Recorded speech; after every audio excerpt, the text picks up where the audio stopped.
Gonna hope for the best. There we go. All right, Bridget, you ready? All right. Okay, we will try to make it so that we are all good there. Robert, if you would like to call the meeting to order? Yes, I'll now call to order this regular meeting of the Historic Preservation Commission. It is 6:35 p.m. Okay, please be advised that in accordance with the Open Public Meetings Act, the notice of the time, date, and place of this regularly scheduled meeting of the Historic Preservation Commission has been sent to Jersey Journal, the Jersey Journal, Jersey City Reporter, and Ellis Specialito on Friday, February 2nd. Same notice has been provided to the clerk for posting on the bulletin board outside of the clerk's office in City Hall and on the Jersey City website. I have proof of this notice here in evidence, which is on my laptop that I can't get to right now, so I will provide it after the meeting if we want to tentatively mark that as B1.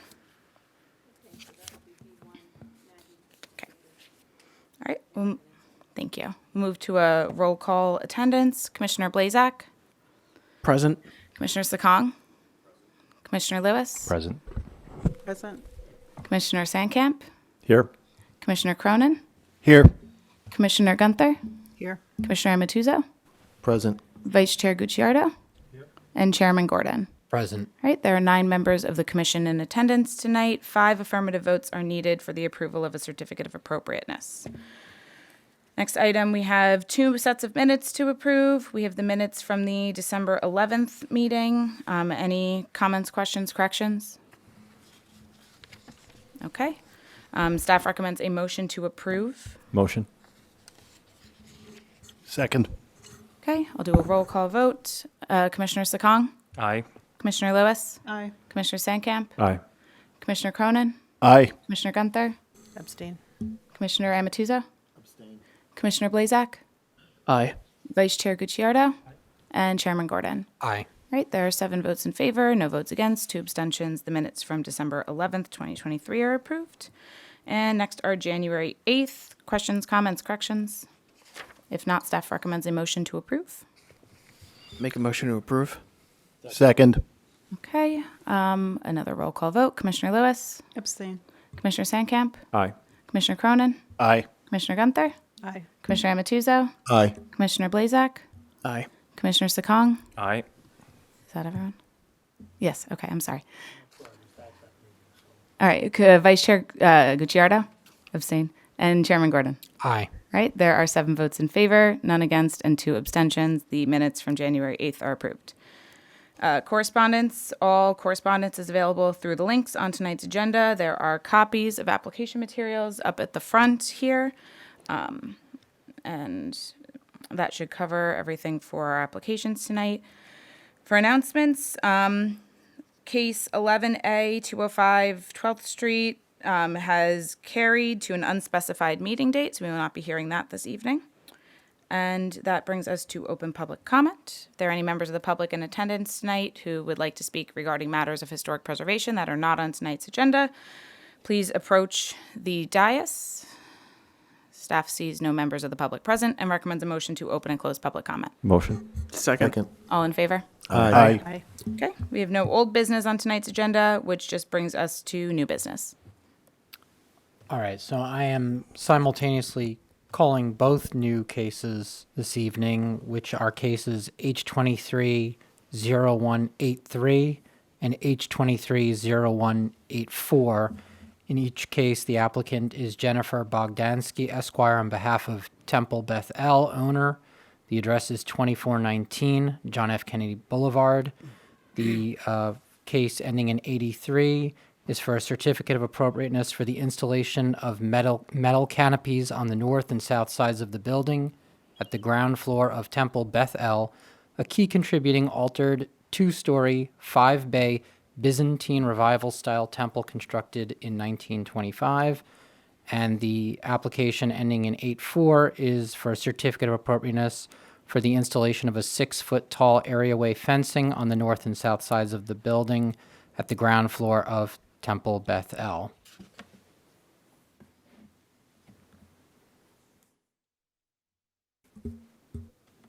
Yep, I'll get check. All right, thank you. Can you just turn on the mic and so it, yeah, a little tap. Okay. For the record, Charles Harrington of Connell Foley on behalf of the applicant. Ms. Bogdansky is a member of our firm, so I'm here appearing tonight on behalf of our client. Just going to give a brief overview of why we're here tonight, and then I'm going to get out of the way and hand it over to our architect. But as these applications, they both involve the Temple Bethel, which I'm sure pretty much everybody, if not everybody, is familiar with. It's located at the corner of JFK Boulevard and Harrison Avenue. The applications tonight, as the chairman just noted, is it's for the installation of metal canopies on the structure. The reasoning behind that is really to address drainage issues. The temple was severely damaged as part of Hurricane Ida. And this is a mitigation effect to try to prevent something like that again in the future. There are grants involved that would assist in installation of this in the event it's approved. There is additional approvals as well that would be required.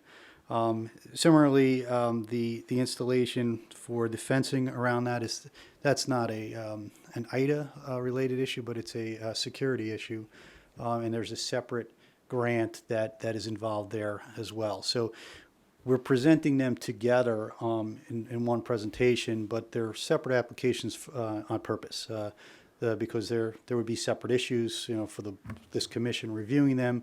We wanted to have it so that you could review the canopy as well as the fencing, and if you have concerns or issues with one, we can address those, and if the other one is fine, we can move forward with one or both, hopefully both.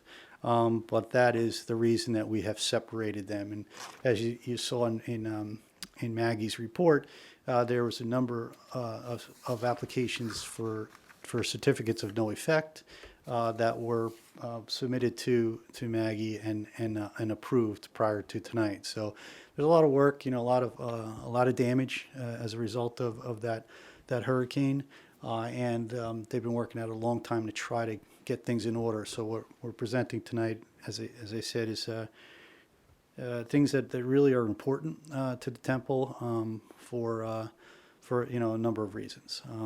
So with that said, I do have one witness tonight is Joshua Zinder. He has a presentation that he'll walk you through, and I'll get out of the way. Thanks, Jack. Good evening, everyone. Before we start, we're just going to swear you in. And have you been to this board before? I haven't been to this one. I've been to the planning board here. Okay, we are just going to qualify you quick, but we'll swear you in first. Raise your right hand. Do you swear or affirm the testimony you're about to give in this proceeding will be the truth, the whole truth, and nothing but the truth? I do. And please state and spell your full name for the record. My name is Joshua Zinder. That's JOSHUAZINDER. Thank you. Okay, and if you could just give a very quick overview of your qualifications, including if you're licensed in the state of New Jersey. Sure. I am the managing partner of Landau Zinder Architecture in Princeton, New Jersey. I am licensed in New Jersey and 7 other states. I hold a Bachelor of Architecture from Syracuse University, a Master in Advanced Architecture Design from Columbia University. I've been practicing architecture for more than 30 years. In 2013, I was named AIA New Jersey Architect of the Year. In 2021, I was New Jersey's American Institute of Architects president, and I presented to numerous boards around the country, including the planning board here in Jersey City. Great. Staff recommends that Mr. Zinder be qualified as an expert in the field of architecture and that chair accept qualifications. So accepted. Okay, and then I think we just need to mark your presentation quickly. That's right. Okay. Okay. Bridget, if we could mark their presentation as A1.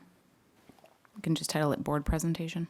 And then before going into it, Mr. Zinder, if you could just put on a record a brief overview of what A1 is.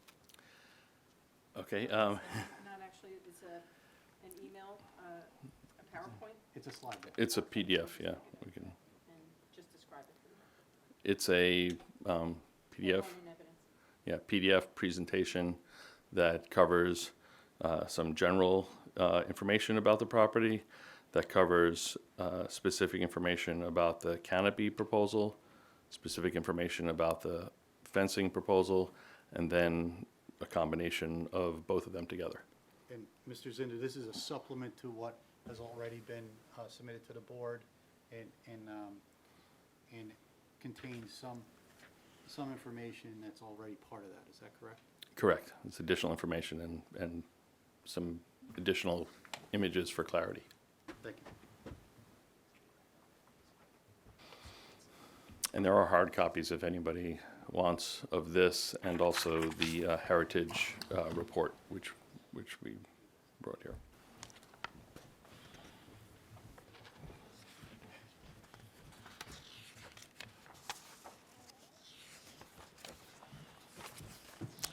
I guess I'll begin. Thank you for having us tonight. I'm glad to be presenting in person. I like the difference better than the screen. Today we will be discussing 2419 JFK Boulevard in the West Bergen East Lincoln Park Historic District in Jersey City. It's Temple Beth El. For some clarity, we'll be presenting we'll be presenting two projects that are needed for the congregation for two different reasons, both of which are beyond the congregation's control. The presentation will be in four parts, beginning with some general information about the building. This will be referred to as Exhibit A as we go through, different from the master Exhibit A. It's just what we labeled them on the drawings. The second will be referred to as Exhibit D, new canopies. The third we'll refer to as Exhibit E, new security fencing. And finally, we will show you both of these elements illustrated together. We would like you to approve both projects. However, we would request that the committee consider them separately so one does not impede the approval of the other. Here you see the West Bergen East Lincoln Park Historic District with the property highlighted within it on its own. If we zoom in closer, you can see the property on the tax map, and the building is a key contributing building within the historic district. Here you see the site survey of the synagogue on the corner of Harrison Avenue and JFK Boulevard. Here's the building from above with its iconic gold terracotta dome and the open yard that extends to Bentley Avenue. The building was designed in 1925 in a Byzantine style reminiscent of Hagia Sophia in Istanbul, and built in 1926 by architect Percy Bavardis. There were many adjustments to the building from this concept drawing.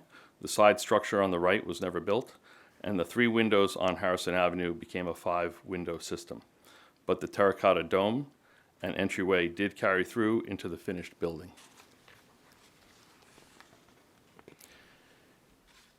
Here is the building today, as seen from JFK, with its red brick facade and contrasting terracotta accents, the stone base, and the stained glass windows.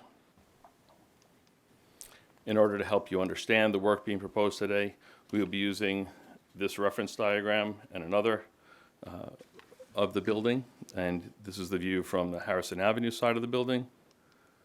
And this is the view from the Bentley Avenue side of the building. As I mentioned earlier, there are 2 different projects being considered for these 2 areaways, which are the egress access from the basement of the building.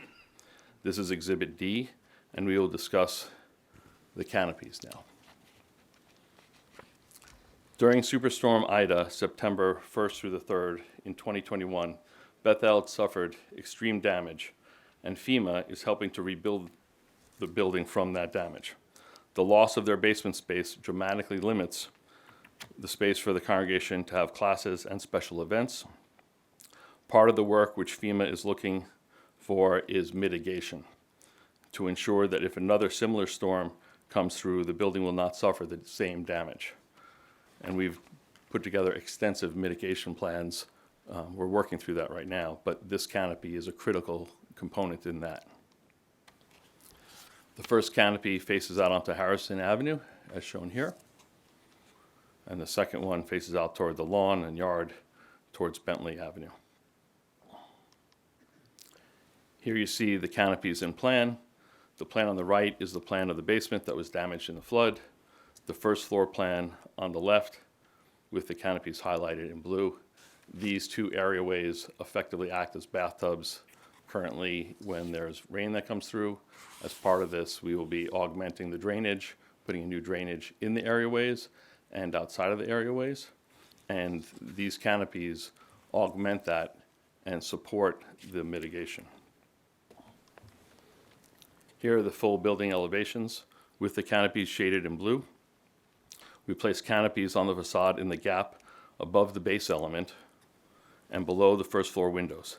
Please note that due to the grade change on the north versus the south side of the building, each of these canopies are at different elevations from the ground, despite their common height location on the building. Taking a closer look at each of the canopies, we can see that they are located above the stone base of the building and low enough on the facade to complete any flashing below the windows. The canopies are simple structures pitched to allow drainage away from the building with rod stays to allow the structure to be thinner and lighter.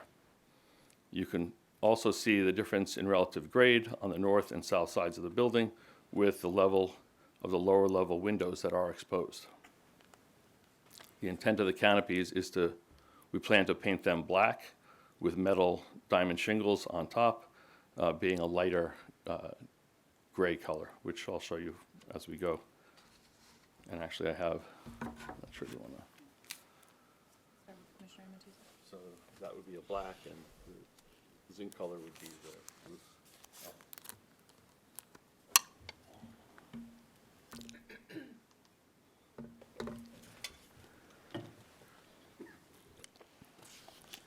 In looking at the details of the canopies, you can see that we comply with your design standards and guidelines in addition to the Secretary of Interior standards for the treatment of historic properties, while still providing the necessary FEMA mitigation effort.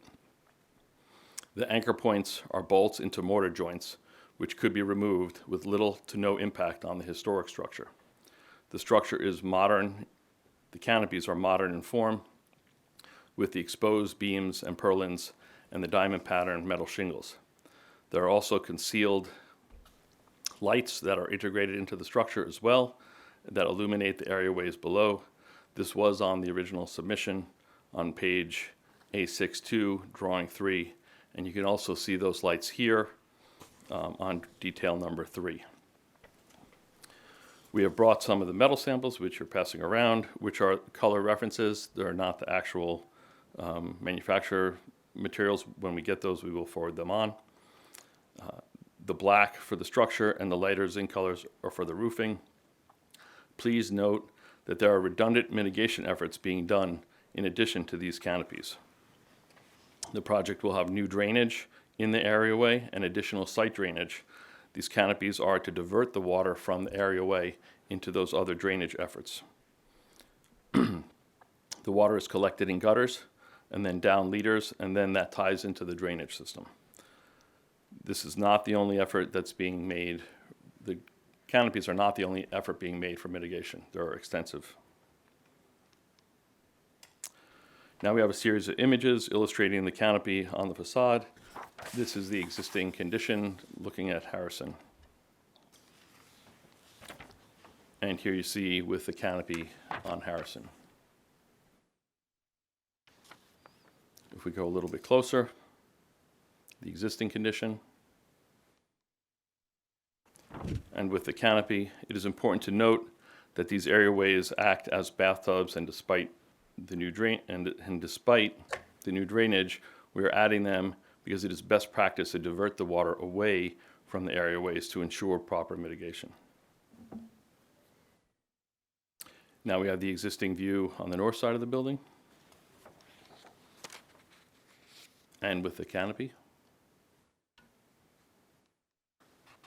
The existing view from across the yard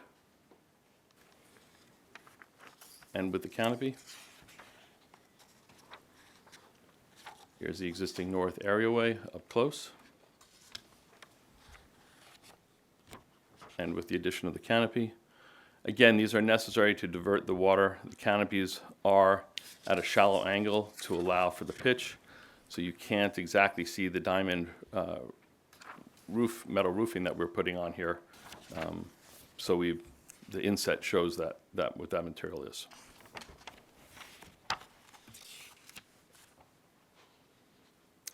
Now we transition to the proposed security fences.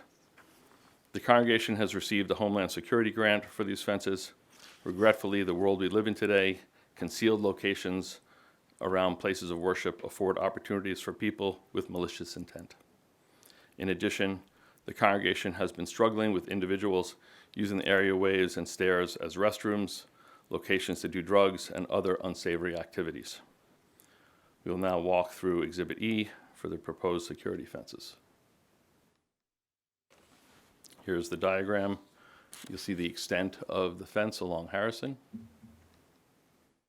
and the extent of the fence on the Bentley Avenue side, on the north side of the building. On the Bentley Avenue side. Of the building, the north side areaway. Here you can see the plans of the building again.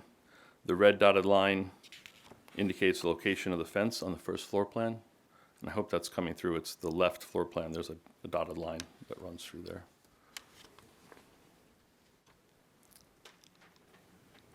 The elevation of the building with the new security fences. Here you see the closer elevations of both sides of the building. The fences will be black, as black will disappear from the visual plane, from your eye. And you'll see that as we get to the other images as well.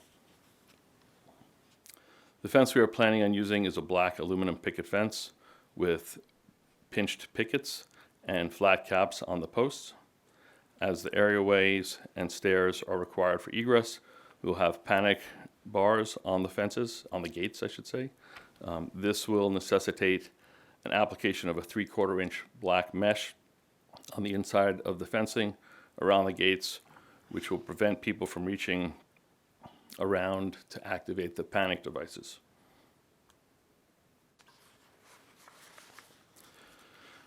Now, if we go back to the existing Harrison Avenue view, and with the new fence, the existing view up close, and with the new security fence, you will note that we intend to keep the historic railing system. The fence will be located just outside of this element to maintain its integrity, and we believe this is best practice for historic, and the fences are designed to be removed in the future if that is possible. It'd be a wonderful world to be able to do that. Here's the existing north side of the building viewed from JFK, and with the security fence. It was noted in the staff report that one line of fences is okay and that these might not be necessary, but that is not the case. They are necessary and have a de minimis impact on the streetscape, as you can see here. Safety is really critical, and there have been numerous occasions where people have climbed over existing fencing and climbed down into that areaway to do drugs and other things. And honestly, in this case, having two fences is not really is not inappropriate, as long as it's architecturally appropriate. So here you see the existing view from the yard, and with the security fence, the existing north areaway up close, and with the new security fence. Here as well, you can see that we intend to keep the historic rail, as noted before, locating the new fence just outside of it to maintain its integrity. Also, this is a good place to note the mesh that's around the gate, as it does not really show up in the visual plane. But if you look closely at the floor, just inside, just past the gate, you can see the diagonal pattern of the mesh that I'm speaking of. This will prevent someone from reaching around, as I mentioned, to activate the panic bar. We are asking you for approval of each of these items individually, as they are each tied to potential federal funding from FEMA and Homeland Security. but we recognize that it is important to see them together, so the remaining images will be a composite of both proposals. The congregation asked the Heritage Consulting Group to review these proposals for their appropriateness and sensitivity to this key contributing structure. Their findings led them to note that both proposals met the Secretary of Interior's standards for the treatment of historic properties and the local historic district's guidelines as well. They were appropriately sized, non-intrusive, and reversible. Here we see the Harrison Avenue side of the diagram again with both elements, and the Bentley Avenue side with both elements. The existing Harrison Avenue view, and the fence and the canopy together. And then the Harrison Avenue view closer. And the same view with both elements in place. Please note that there are leaders that take the water off of this canopy down to grade, and that is tied to the stormwater system. Please remember that the structure of the canopy will be black. It's shown here in a gray, and that's really for clarity as the details get lost in the rendering when we go to black.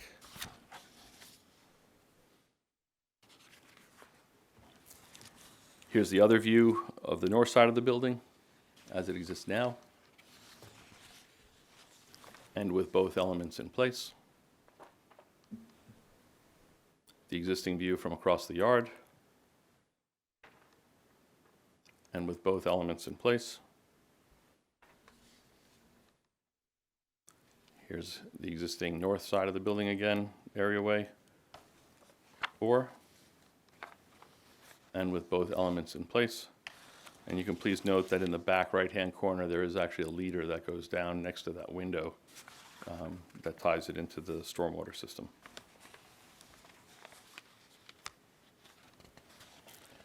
In conclusion, we believe that our proposal for the canopies and the security fences at Temple Beth-El meet the requirements of your local historic district's guidelines and the Secretary of Interior standards. They will provide mitigation for extreme weather and help reduce security risks for the congregation and the community moving into the future. As our world changes with climate and safety concerns, it is important to note that we should not make alterations to structures at the expense of our historical architectural legacy and deplete our historic districts. These projects we are discussing tonight have little to no impact on the historic district, and I would suggest that they actually have a net positive impact by creating a more resilient environment and a safer neighborhood. In addition, it is important to note that we recognize that as the world changes and these proposed elements are no longer needed, they can be reversed if the future permits. Our proposal is respectful to the historic district and the legacy of this key contributing building within it. Thank you for your time tonight. We hope you find our proposal compelling and approve it. And I can certainly go back to any images if you need me to. Thank you. Can you tell us more about the lighting that is being proposed? You indicated that there's an element of new lighting that goes along with these canopies. Yeah, they're going to be small surface-mounted light fixtures that are nestled between the structure, so they will not be able to be seen from outside of the structure. You'd have to be in the areaway to see them, and they would provide lighting along that areaway for safety purposes. Is that part of this application? Are there any diagrams or? Well, It there is a, it's noted back on a detail. Sorry, it's a way back here.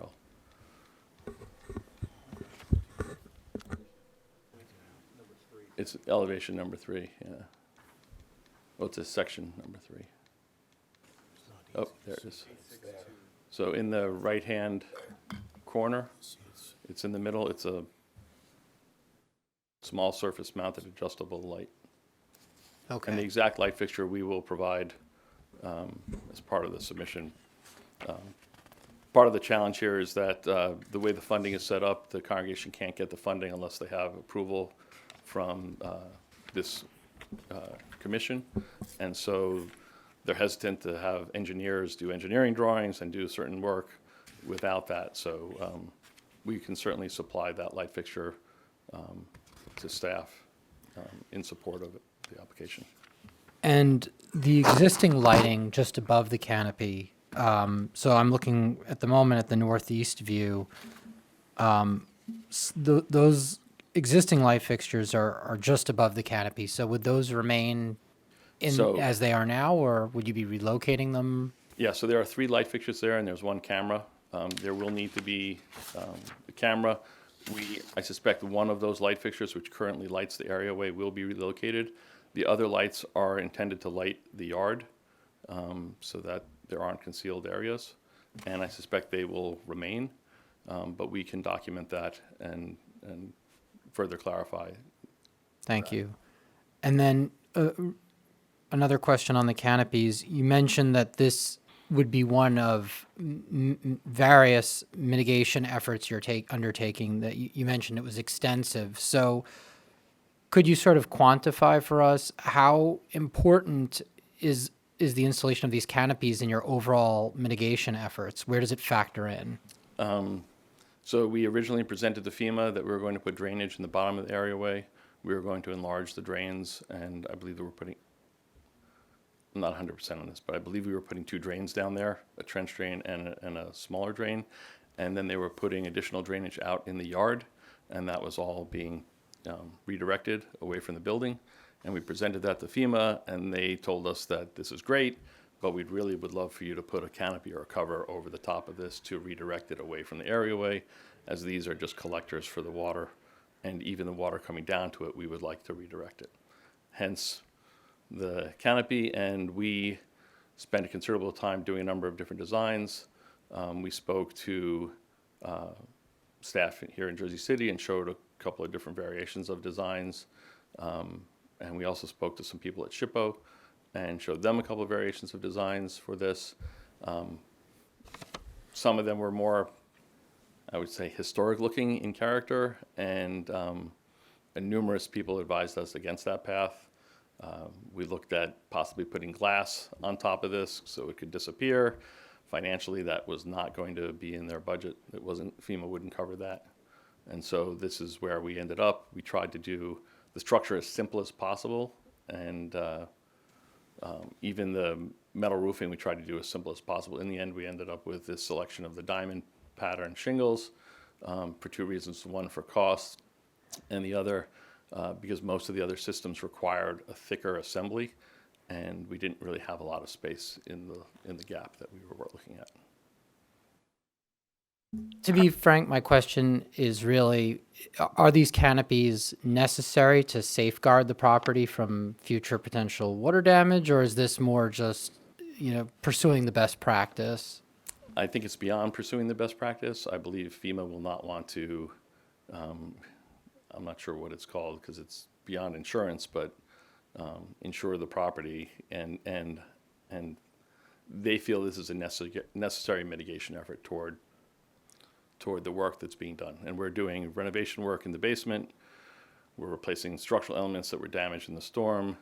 We're doing the drainage, and this is part of what FEMA has requested. Thank you. You mentioned that the canopies have a gutter system that they drain to a plumbed system. Are they draining to the same place as the area drains within the areaways? So the actual connection, we have not worked out yet. I believe they're not going to come to the same connection point because we don't want it to backflow. I think from the last conversation with the civil engineer, they're looking at a distance of at least 10 feet that they want to make that connection.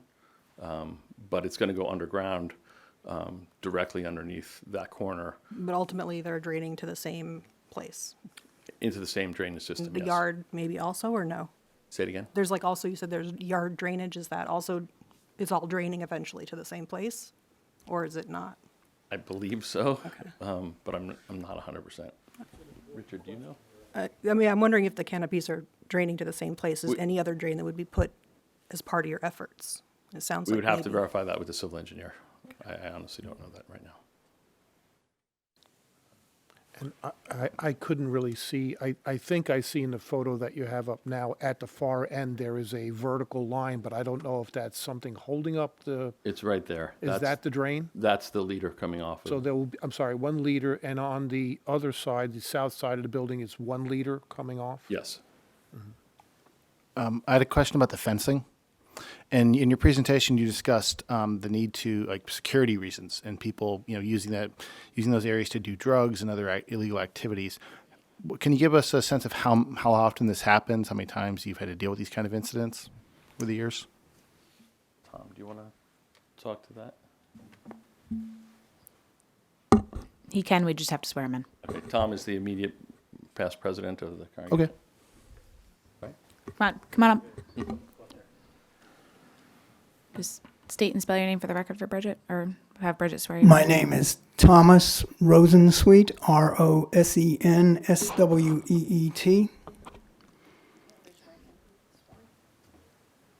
you swear or affirm the testimony you're about to give in this proceeding will be the truth, the whole truth, and nothing but the truth? I do. Thank you. Okay, Tom, can you just put on the record your relation to the application, please? I'm currently I'm the vice president of Temple Bethel, and I'm also the immediate past president. I served as president for 6 years. Great. As far as the question as to how often this is being done, on the Harrison Avenue side of the building, it has been an ongoing problem for years of people mostly, we believe, mostly using it as a bathroom and sometimes actually living down there for periods of time until we can get the police there. The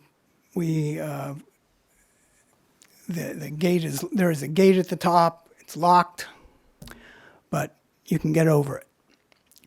On the Bentley Avenue side, or the north side of the building, that area is really hidden from the street. So that area seems to be more popular for drug use. We've taken some measures to try to reduce it, again with locks and with by putting in blue lights, which apparently discourage people from trying to. It makes it difficult to find your vein if you're injecting Oh, my goodness. drugs. Yeah. So that's what we have done, and it's been helpful, and we've had reduced occurrences of drug use down there, but it is still going on to some extent. Okay, thank you. Thank you. I had a question about the proposed fencing. Are you proposing to fence in the entire north side of the site? So that was a separate application. Here, I can go to this diagram. That was part of a separate application, and it was approved administratively. Thank you. And that's another thing. That's why I said the redundant fencing. It'll help even more to reduce that, what's going on. Just to clarify, just for staff, that's also the fence that they're proposing for the areaways matches the fence that was approved at the staff level. It's a black aluminum 6-foot tall fence. And is that fence in place at this point? Not yet, but it is approved. Are there any renderings showing this entire proposal with the staff level work included? Is that this? Well, all of these images, I should say, all these images with the exception of one thing, where you see the basement windows that are currently filled in with red plywood, those are going to be restored back to windows. With the exception of that, this shows everything on the south side. There's going to be an elevator that's added, and so that's access to the elevator on the right-hand side. And then it shows the fence being added on the other side of the building. You can actually see the fence that we're proposing for that side in this image. But it's black, it's a metal picket fence, and it does fade away from view. There's currently a chain link fence that wraps around the property. There's nothing on the north side of I guess what I'm asking is the diagram of the fencing was thorough and included all of the fencing in the various proposals? Yes. Okay, thanks. So I have a question maybe for Maggie, could best answer this, but is there a maximum for heights of fences as per zoning, and is it different for like religious properties and institutions? Because if someone came in and wanted to put a 6-foot fence in front of their, let's say, brownstone downtown, that would be pretty atypical. So I'm just trying to wrap my head around on what the, city's overall standards are. The fencing ordinance doesn't actually specify front yard.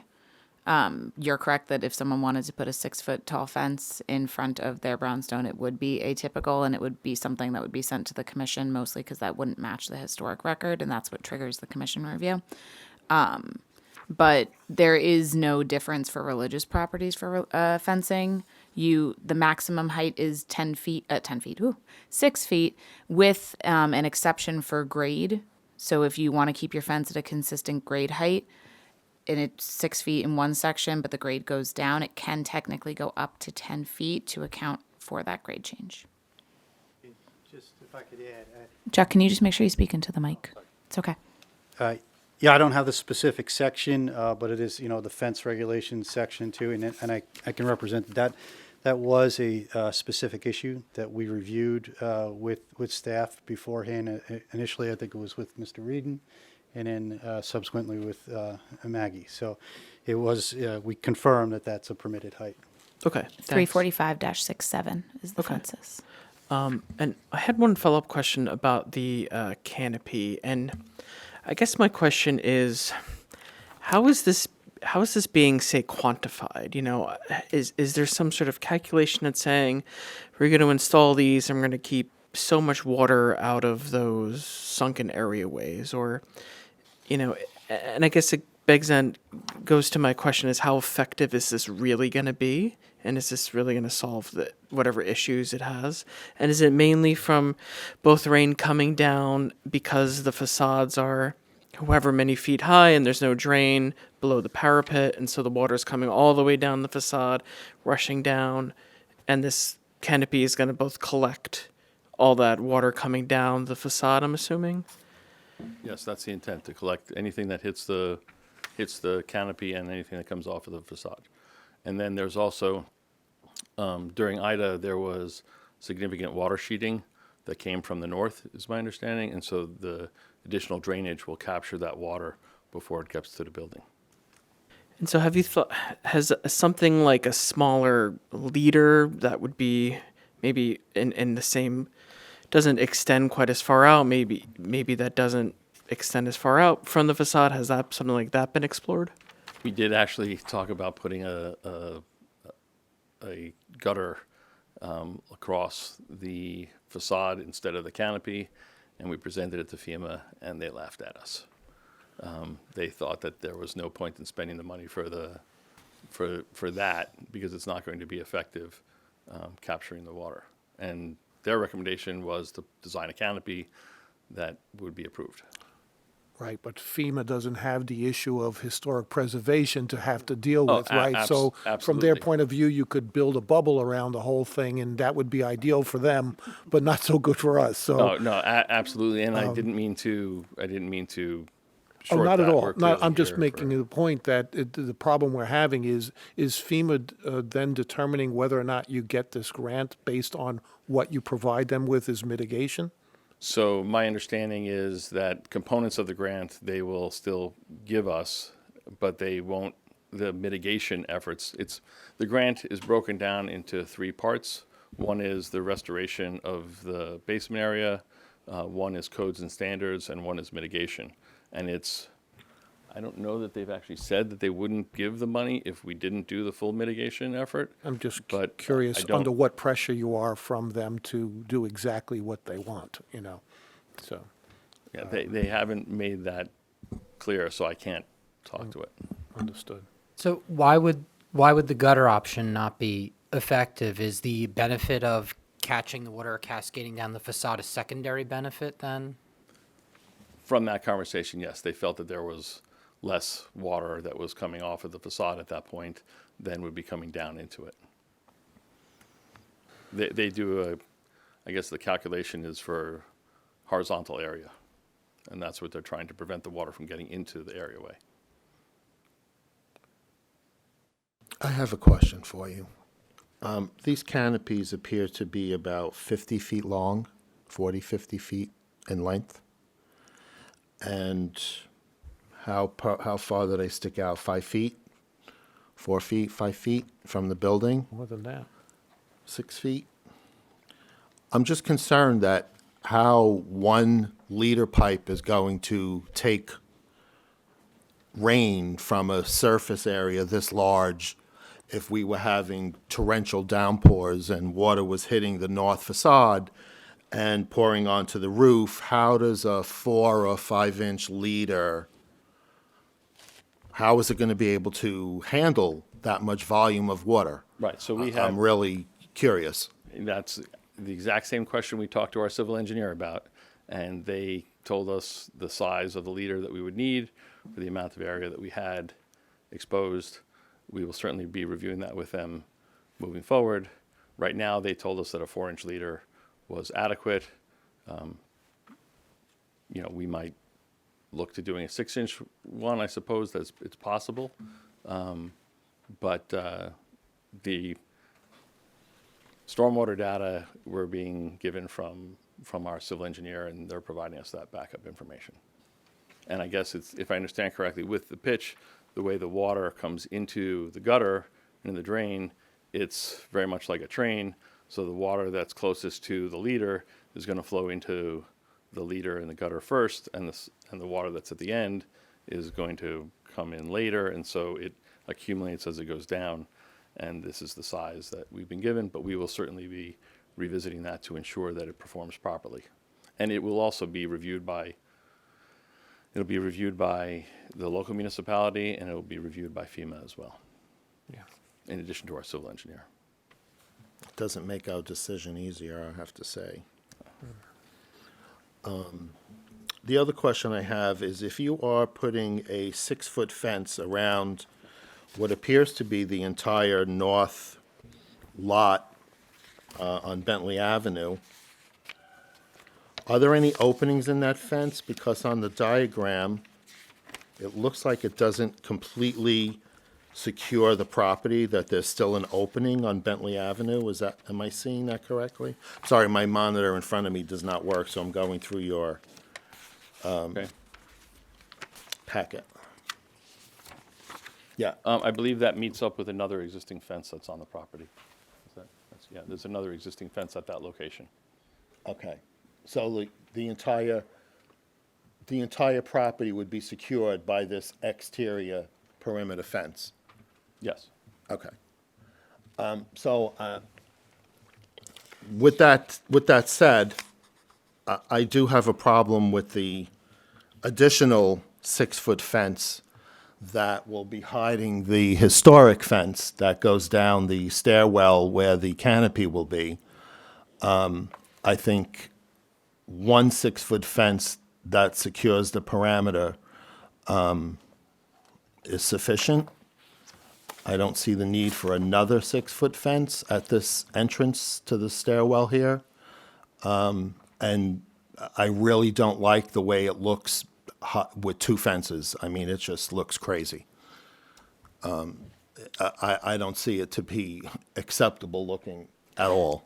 I agree with that, and I appreciate what you said about keeping the historic fence there, but I think it looks, to put it nicer, visually cluttered or haphazard with having the 2 fences there. So if we're okay with a new fence there, I think we should be okay with removing that, and if the temple wants to keep it on site, maybe if they ever do want to put it back in the future. But yeah, I agree that having the 2 fences right next to one another is kind of an odd condition. Well, we would gladly remove it and keep it on site. We just felt that the path we took here was what we felt was the most appropriate. If that's what you recommend, that we remove the historic element, we will gladly do that and store it if that's preferred. I don't know if that's what I prefer. I think I'd prefer not to see the new fence where the historic element is. I'd rather see just the historic fence left, given you're wrapping the entire property with a 6-foot fence. And I can understand that argument. I would say that I think visually, if you look at the image that's on the screen, I don't think that there is a substantial difference between just having the outer fence and having and not having the inner fence. I believe that if you would have told me what's been going on in this particular access way in a synagogue in Jersey City, I would be shocked, honestly. And we live in some times that are what they are, and I would say that preventing people from doing drugs here and using these in unsavory ways is beneficial to the entire community. So and the fences can be removed in the future. So it's not, and I think the congregation would welcome that the fences be removed in the future if things were to change. Where there's this new proposed aluminum fence in front of the existing historic fence, what is the distance between them, and how is the new fence being installed in a way that avoids any damage to the historic fence? Yeah, so the fence on the north side of the building is about 8 to 12 inches away. It's past the foundation that's holding up the building. On the other side, it will be a little bit closer, about 6 inches away, because we're trying to keep as tight to the building as possible. And is there any risk with the installation of the new fence causing any damage to the existing? No, that's specifically why we're locating it where we are. While we're on this image, can you tell me, is this rendering accurate in terms of where the canopy meets the building at these terracotta sills on the windows? Actually, no, this one is a little bit off. There is a single row. Like the drawings may show it more clearly, but Yeah, the renderings there's a make it single look row like of the canopy. brick. I'm sorry. Sorry, the renderings, may be inaccurate. I don't know. It just looks to me like the canopies are sitting on top of those sills. Yeah, let me just go back to the elevations. There should be a single row of brick between the top of the flashing and the sills. So they should be completing themselves. Sorry.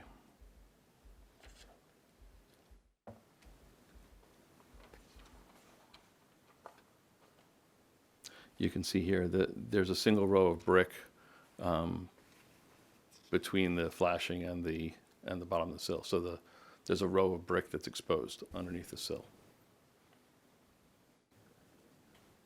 What's the pitch that you need to accomplish running the length of the canopy to direct water into the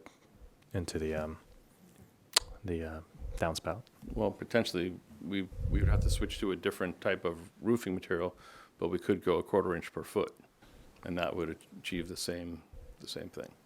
But the flat systems, inevitably we needed a thicker system to create that. So, this is a greater than, I don't know the exact pitch, but we can. do you know the length of the longer canopy? I can look it up. It's in the package, right? Here. Okay, I got that here. No, 12 inches.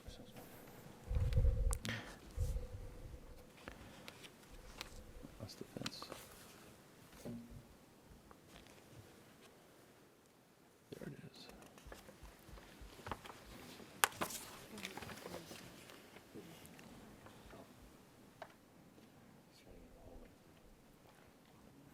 Right, so The 56. north area is 56 feet 8 inches. So you're looking at in the neighborhood of over a foot delta. And actually, it's actually not right. It's 55 feet. Because it doesn't extend beyond the building. That was corrected in our presentation today. So that's so there's a graphic misrepresentation, right? Because the canopy is so long, you're talking about 14-inch height differential between one end and the canopy and the other. which is going to be more than one course of bricks. So I'd be curious to see what this would actually look like once that pitch is drawn accurately. I think the pitch is drawn accurately in the elevations.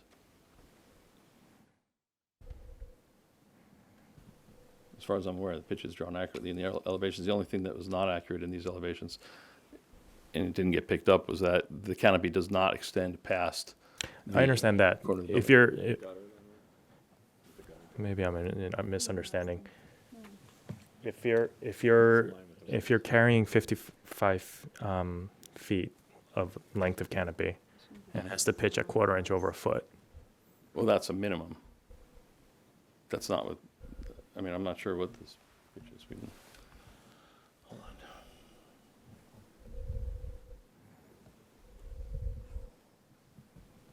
yeah, you could go more, but then that would make it steeper. Right, but this is steeper. It would make it more efficient if it's steeper, not less efficient if it's steeper. I'm not talking about the. Yeah. Yeah, I'm talking about the length from the Oh, the one length end of of the canopy. I'm talking about if you take into account the length of the canopy, and your gutter is at one end, right? So in order for a drop of water to travel from the far end of the canopy down to the gutter, that's 14 inches, Right. which means that now we're talking, multiple courses of brick. Right. So the gutter, I believe, is 1/8 of an inch per foot, and the roofing itself would be minimum 1/4 inch per foot. So Understood. it's less. So it's more of a 7-inch right. delta, not a 14. Nevertheless, more than 0. Yeah, it's not flat. Right. And again, and it's an unusual case because we don't typically see canopies of this nature or length. So I'm just wondering, because you have, especially on the north side, you have such a tight condition between the underside of the canopy and the top of the fence, right? It reads as a volume, frankly, and that's part of the reason why it's bothersome to me. But if it's exacerbated by the pitch being one way or the other, it would be good to know exactly the extent of the visual problem, if that makes sense. I understand. We'd have to. And I guess the question is, has that been accounted for in what we're seeing here? Is that pitch built into this, or I don't know. That's Well, it's not because it's drawn as a horizontal Well, line. it's drawn as a straight line, but we have in the studies we've done, we did account for it because I know that we had a long discussion about the clearance of that. Let me go back to the presentation. The clearance of the canopy at that back window there. And in order to ensure that it was going to be below that sill, we accounted for it because the pitch is lower at that end. And it does clear the I see. it does clear the fence.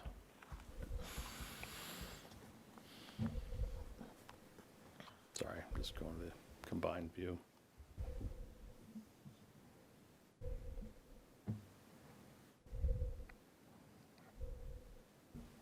I see.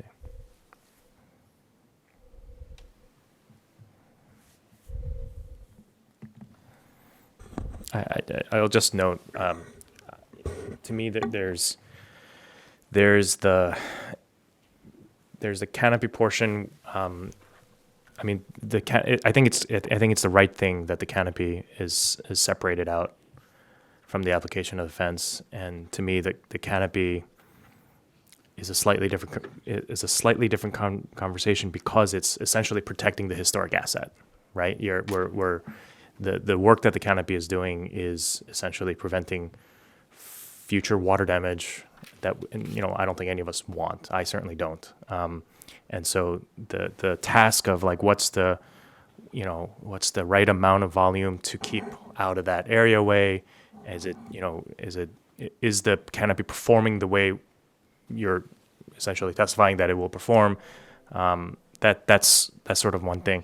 I think the fence does seem to be a separate issue. And it's not that I don't sympathize with the concerns that the applicant has outlined. I certainly do sympathize with it, but to me, it's of a different character than the potential water damage from that the canopy is protecting against. And I'm not clear. I'm not sure that you've really, especially again on the north side, I'm not sure that you've made the case for why somebody willing to climb over 1 6-foot fence wouldn't be willing to climb over 2. I'm not sure that the visual appearance of the volume that's created by the canopy and the fence together, I'm not sure that that's really addressed. So I'm just kind of letting you know my thoughts right now. So, sorry if this was already discussed, but is there any way someone can get access to the north side of the building without going over the perimeter fence once that's installed? No, they would have to go over, well, there are gates, so there are gates that you could go through on the perimeter fence. All right. So then, So here, for example, this path that goes beyond us in this image, behind us, there's a gate that goes out onto JFK. then I think I tend to agree with Commissioner Sakong that there's not really the justification for a second fence, at least on this side. On the other side, there's no additional fencing, right? So I think there's a much stronger argument on that side. And on the south side, there's much more distance between the top of the fence and the canopy to, again, kind of prevent the shed reading. The problem I'm having. Stephen, can you turn your microphone on, please? The problem I'm having with the fence, in particular, is how to apply the ordinance fairly across historic districts, because we could have a residence come to us and say, I'm having difficulty with my stairwell. People are doing drugs in my stairwell. We would never allow them to put up a 6-foot fence in front of their house. So I'm struggling with how do I make that leap to do it here for that particular reason. And I also agree that the combination of the fence and the canopy create a volume which changes the water table and what's below the water table on a significant structure. It's not doing it for 10 feet or so. It's doing it for a significant distance in both applications. So I'm struggling with protecting the building and also acknowledging that you have some safety issues and some water issues. I'd also prefer to see the mitigation happen in phases, where you do the initial phase that handles sewage and drainage and water management before putting a canopy on the building. Because frankly, the building's been there since 1925. Is that right? So I understand there was a major weather incident, but for the most part, it's not an issue. So why not improve the drainage? Why not do what you can to mitigate the issue like we would do on any other historic building before putting a canopy up it might be overkill is what my concern is, that unnecessary overkill. Maybe good from FEMA's point of view, I totally appreciate what they're trying to do, but from a historic preservation point of view, it seems like a lot to ask. So a couple of points to what you had mentioned. We had the exact conversation that you had about the fence, and we're not putting a fence in front of this building. Okay, right now there's no fence being proposed. Right. These are we're trying to be very pointed at where it is, and I would make the argument that the two fences do actually two different things. Okay, so yes, there is the possibility of somebody climbing over the first 6-foot high fence, and the question is whether or not they would then pursue to climb over the next one. I would suggest that that's a deterrent, to get to the second one, and also because the canopy relation to the fence is tighter, it's making it a more difficult situation. Right. As far as the mitigation question, this is not the first time that they've had water and water issues in the basement of this building. This has been numerous times that they've had this. This was, I would say, catastrophic, okay, in nature. Understood. And so, you know, the conversations with FEMA have that this should be part of mitigation to prevent it from being there, recognizing that this isn't, we're not presenting to FEMA, we're presenting to the historic district. So we've tried to be as sensitive as possible to the district and specifically to this structure that we think is magnificent. You know, we're trying to balance all these things. I think we also have to recognize that while the building may have stood for almost 100 years, we are seeing climate change and we're seeing an increasing frequency and severity of severe weather events. So I think that helps to justify the need for increased measures to mitigate those events. No doubt.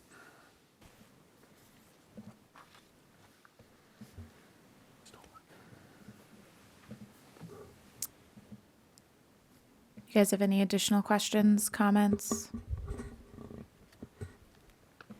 I have one other question about the design of the canopy. I'm looking at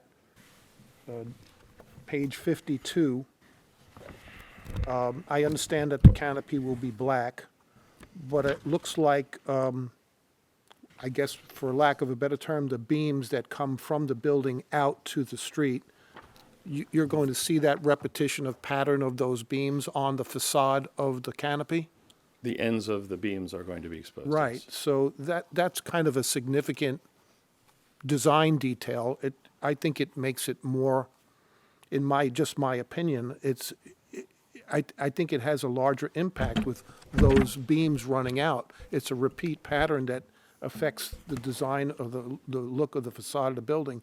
I would like to see some more discrete design for that as well. Yeah, we would gladly close that off and put a solid eave along that edge. In our review of canopies that are added to historic structures, they tend to be, or what we've seen, more minimal in nature, and exposing the structure was a common thread, which is why we did it here. But if you want to approve the canopies and we'll give you a solid eave along that edge, that would be perfectly fine with us. It's just one thought, and I would like to see it lighter and finer and thinner, of course, anything to make it less obtrusive. I mean, we can make the whole thing, the lighter gray, the zinc color. We can tone the whole thing down. We felt that black, again, was something that, I don't have a problem with the black. I have a problem with its mass and its obstruction of the architecture. When you say lighter, you don't mean color. I don't mean lighter in color. You I mean A dimensions. finer dimension, yeah. that we were struggling with. So this is the thinnest we've been able to get it. This is as fine as you can get it, is what you're It's- saying, yes? This is as thin as, it was actually about double the thickness and a little bit lower and flat at one point. Are these HSS members? Are they angles? They're not angles, they're tubes, so. So they're tubes. H's, yeah. They're tubes with solid end. Well, if one of the concerns is sort of the lightness of the articulation of this, then maybe having a solid edge is maybe not helpful. And also, there's a sort of like marching pattern on the band course above, so maybe I did see that, yeah. maybe it has more of a relationship if it stays the way it is. So I'll stop trying to design it now, I'm sorry, because there's always another problem when you attempt to design something, so my apologies for that. Okay. With the light fixtures you mentioned, we were talking about the north facade, but would that also be the case on the south facade as well? Yeah, they would both be tucked up into in between the beams. In between every beam? No, I think there were 7, and we were working that with the bay system of the windows below. I do think if we vote on the canopy application tonight, I do think at least one condition for me would be for you to submit a reflective ceiling plan that actually indicates specification and location and dimensions of those fixtures. Yeah, we'd provide a cut sheet and locations. And there's some existing light fixtures and conduits on both facades. Would those be removed? If they're redundant, so if they were illuminating the areaway, we would be taking them out. And if they are like the ones on the other side are illuminating the yard, those would stay. And similar conditions with the cameras. If the cameras are observing the yard, they would stay, and we would most likely be adding another camera underneath the areaway to ensure that it's not being occupied. Would you need to remove the conduit? The conduit would be removed if we're taking out a device, yes. I have one question, further question. Is the temple concerned, once these canopies are installed, with the potential and how easy it will be for someone to climb up on top of them? Especially on the Harrison Avenue side, the staircase that goes up to the side door butts right up to that canopy roof. You've got multiple stained glass windows that are sitting on top of these canopies that are easily accessible to be smashed, the building can easily be graffitied, somebody could stand on the canopies and have at it. Has any thought been given to that further potential for vandalism? It sounds like a case for a taller fence.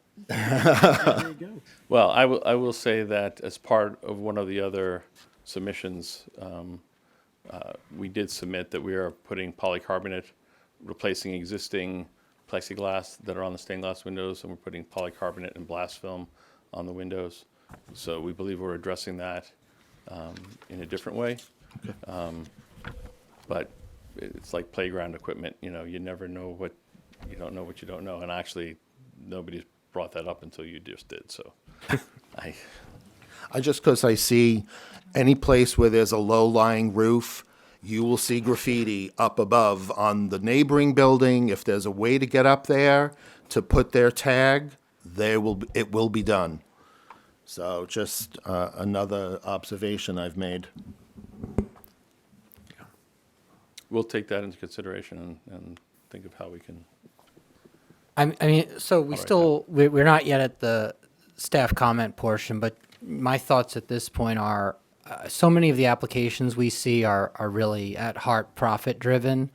And to me, what I see here is one of these applications is geared towards protecting a historic asset, and the other is geared towards protecting the inhabitants or the people who are within that historic building. So, you know, I think, to me, I'm very mindful of that intent.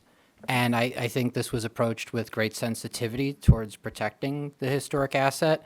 I think the two open questions for me are, you know, due to concerns about the appearance of having two fences, some of the commissioners have suggested it may be better to remove the historic fence. I don't know that I would prefer that. I think it's the original fence. It should probably stay where it is, but I think that's open to discussion. And then I think having the redundant fencing on the northern side, perhaps that second fence is not really necessary. But apart from those two sort of minor issues, on the whole, I would support these applications. I will also mention that we did have conversations with somebody from staff here in Jersey City and with SHPO. One of the thoughts that we had was to add a section on top of the existing historic fence, because it's only about 30 inches, the existing one. So we were going to augment it to make it taller, and it was pretty consistent that everybody said, don't do that. The other So- alternative would be to raise it with a stone, a row below.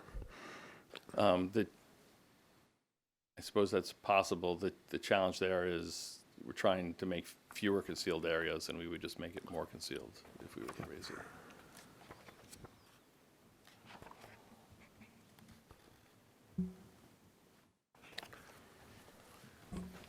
Any other questions, comments? If not, we can, if he wants to add some testimony, he can put testimony on the record, sure. Because we are still in applicant testimony, so. Let's see. There is a house back there. Is there a view? I don't think there is a view that shows it, but. No. Is there? Okay. Again, my name is Tom Rosensweet. I'm the immediate past president of the congregation. And Tom, I'm sorry to cut you off. Can you just move the mic slightly away from your mouth a little bit? Just push the, yeah, oh, you can do that too. That's it. back. Just push the whole arm up. Thanks. and I'm currently the vice president of the congregation. The question about access to the yard, there is, if you look on this view, you can't really see it, but to the right is where Bentley Avenue is. If you go down Bentley, our yard continues, I don't know how far, say 75 feet or whatever it is. And then there's a house. First there's a driveway and then the house. Right now there is a fence between the driveway and the Temple property. But there is, I don't recall how tall that is, and that's not our fence. That fence belongs to the house next door, and there's no guarantee that that would be there forever. It's a 6-foot PVC fence. Thank you. It's a 6-foot PVC fence, so it's as tall as our outside fence. But again, it's not our fence. If that were removed or if it were shortened for some reason that's not under our control, then, or if it deteriorated, then people could get into the yard at the temple and then go down into that areaway. I would just as far as the canopies go, I just like to say I appreciate the chairman's comments about the need to protect this historic structure, and I'm sure you're all concerned with that, and it's just a matter of how best to do it. And we are going to improve the drainage that's down in that areaway. We're going to, in each of those areaways, those are emergency exits from the downstairs. And the downstairs was described as the basement of the building. But it is below grade. You might call it a basement, but it's our social hall. It's where all of the temple activities, other than the religious services, are held. In fact, some religious services are held there at times. And so it's really where we go to gather. It's a place where we can have social events, fundraisers, and community meetings.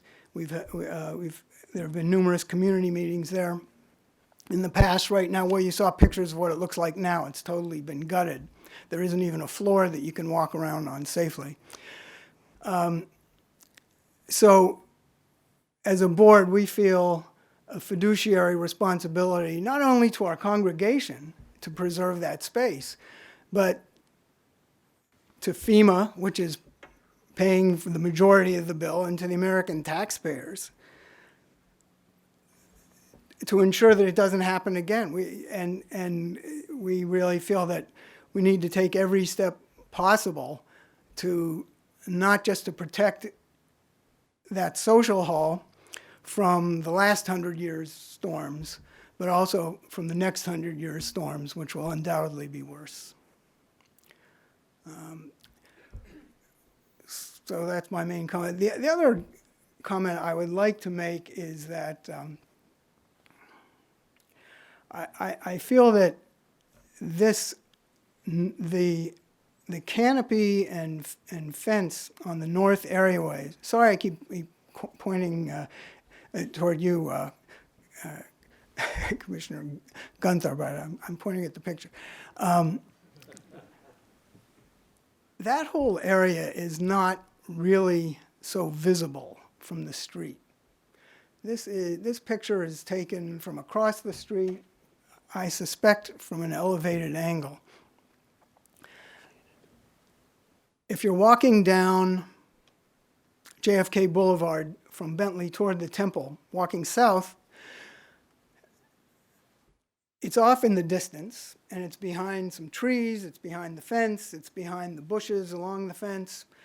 As you get closer, and it's far away, as you get closer to it, there are still these barriers, the trees and the bushes and the fence, but now you're closer, so even though it might be more visible, you're now just seeing it from the edge, and you're not seeing it straight on. So I just feel like that whole section is far less visible than it appears from these pictures. And by the way, these pictures are taken with barren trees. Most of the year, there are leaves on the trees that further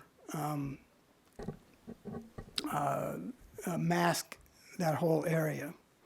So I just feel that the visual impact of it is not as great as it might appear from some of these pictures, including some of the other pictures.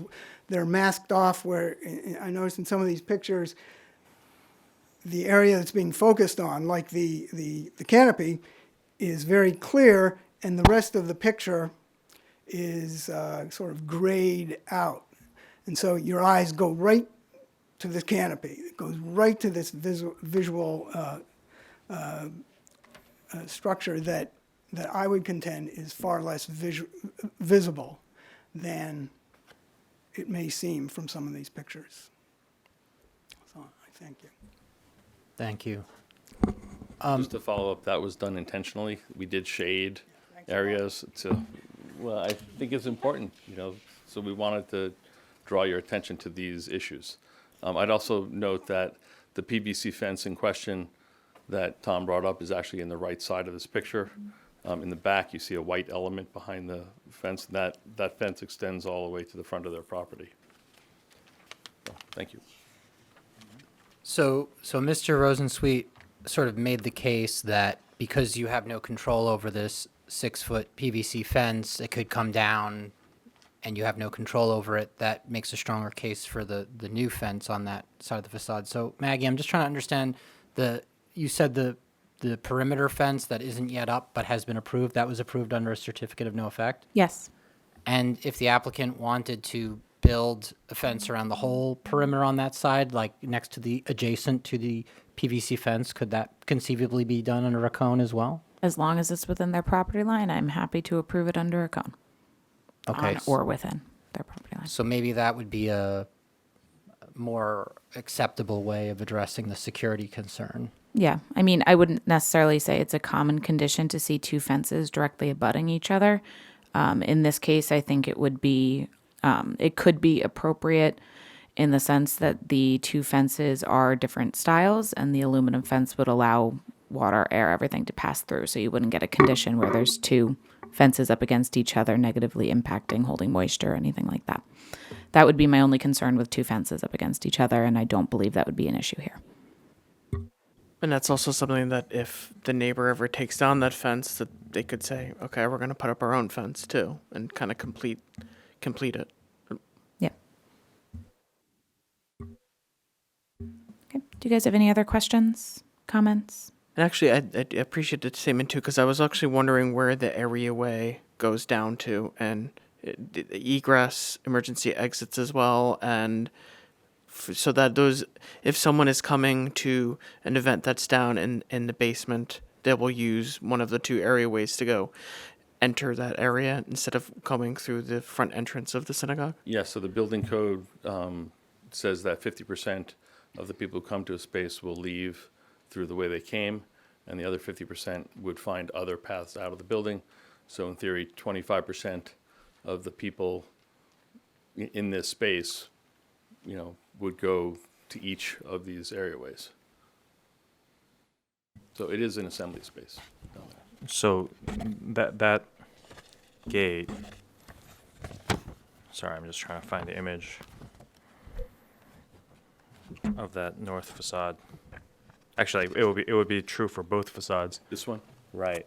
So this would also have emergency hardware, right? Like a push bar. Yes, and it has a panic device right here. Right. It has a panic device right here, and that's what I was mentioning before. That's why we have the smaller mesh on the inside, is to prevent somebody from reaching around and activating that panic device. Right.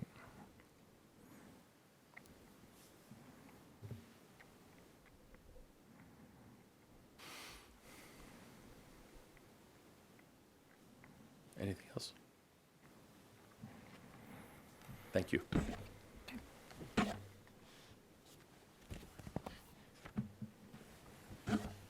If Okay. there- no further questions, and that completes our right. presentation. Cool. Sounds good. Bridget, how are you doing break-wise? I know we usually break every 90 minutes. Depends how long you think you're gonna be. Yeah, there's no members of the public here, so I would like to open and close public comment before we take a break, and we could take a 5-minute break after that, if anyone wants to make a motion. I'll make a motion to. Second. All in favor? Aye. All right, we are going to take a 5-minute break. It is 8 o'clock. We will reconvene at 8:05. Remember to turn off your microphones.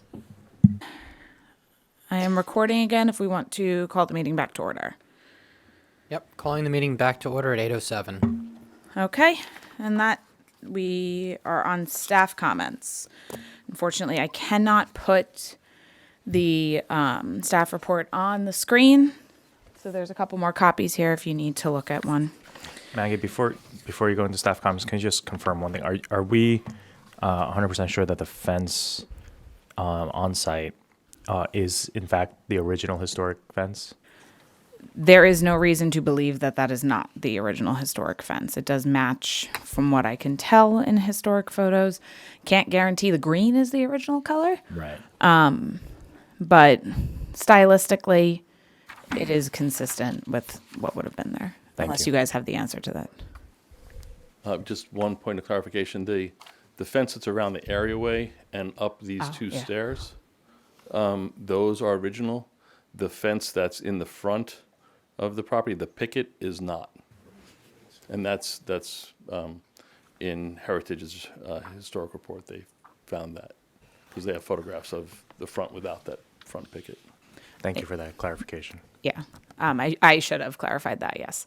And just for the record, too, the side yard fencing was not the historic fencing either, the one that they replaced and applied to replace under a cone. Okay, so a bunch of things that have been brought up this evening that are discussed in the staff report. So a couple of things I just want to point out to begin with. First, they are two separate applications purposely. The commission can vote on them individually.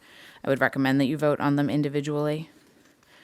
In section 4, for the requirements and standards for consideration, we do have we included the fences and walls section, bless you, for you guys to cite if there's anything in there you would like to review. Also just the West Bergen guidelines as well, although all of everything in the guidelines is covered in the ordinance.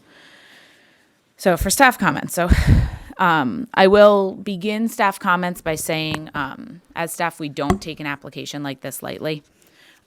We understand that there are two proposals here as part of a larger project for a myriad of concerns that the temple has. We take all of those concerns very, very seriously, which is why the applications are split up the way they are. We did recommend that they divide up each component of this very large project so that not only the commission had the opportunity to look at things individually, the stuff that we knew would have to go there, but also so that we could issue cones for the work we could do under a certificate and issue them as quickly as possible. There were, by my count, I believe 7 cones for this 7 applications for this project. 5 of which we did under cones. We did the basement restoration under a cone. We did the window replacement at the basement floor under a cone, the fencing under a cone. We did the security upgrades. So they had mentioned the polycarbonate on the front, on the windows, as well as the blast film on all of the windows as well. We approved security lighting under a cone, and the replacement of the front doors under a cone. The front doors that are on this building right now are not historic. The front doors that they were approved under a cone match the historic doors, but are of a stronger material than wood, specifically for security concerns. We also approved the installation of an interior elevator under a cone. It does not penetrate the roof, just so the commission knows the full scope of the project, in addition to the fencing as well as the canopies. Something that was brought up tonight that was, to my knowledge, and if that I'm recounting this correctly, please jump in, that was not approved under a cone, that to my knowledge I have not seen an application for, is the drainage. I don't believe that was included on the basement, which is the only application I think that would have been included on. I will say the basement approval we did much earlier because there was a specific FEMA funding scenario with that I wanted to get that cone out faster, and that was the first one they applied for. So while I do not doubt the applicant's commitment to putting in a drainage system, I have not seen any additional drainage or water mitigation proposed for this building aside from these canopies. Which is why in the staff report, I discuss my concerns for the canopies as this seems like a last resort rather than a first step, because I haven't seen any applications for drainage. We would welcome them, and in my mind, that would be the first step. If you can jump in here, because we recognize that the drainage would have to be submitted to the city, and there would be numerous other paths to go down, not just through historic for approvals. But the condition for FEMA was to get historic. And since the Historic Commission was the first path, we didn't want, and the congregation didn't want to engage the engineer to complete the work unless we had approval and we understood the full scope. But So you have to that's- get historic approval for the drains too. Okay, we felt that, well, you weren't going to be able to see them from the street, so. we Yeah, didn't it's feel- still- But we will submit them, that's not an issue. Yeah, I think Chuck in the mic, please. Basically, we- Chuck in the mic, please. I'm sorry. It doesn't record unless you talk into the mic. It's not like council chambers. Got it, okay. So, yeah, essentially, this is the first step. We understand that we have to take that next step, and whether it's a certificate of no effect or back It would be here. a cone, yeah. Right, that, we don't want to essentially put the cart before the horse. Let's get, hopefully get this approved and then get the drainage squared away with staff. May I make a comment? Sure. For me, it would be the other way around. For me, if I knew that everything was done on the drainage side, everything that's not visible, that does not affect the architecture, if every step was taken to achieve mitigation by doing that first, that's what I would like to see happen. Have pumps been considered? Has additional sewage lines been considered? Anything to not go to what Maggie says, the last resort, which is, infrastructure, added infrastructure to the building. So that would help me make a decision. So to clarify, the concept documents, the conversation we had with the civil engineer were concept in nature, and I don't remember the exact figure, but it wasn't a lot of money. It's roughly $30,000 to get the next level of civil engineering done, and part of the work that they need to do to size it is dependent on whether or not they have the canopy or they don't have the canopy, and so that Right. changes their impact, their cost, and their work. Right. And so that's why we took this path. Right. And I recognize that it's an issue, and our goal is to provide belts and suspenders. We're not looking to hold our pants up with just one.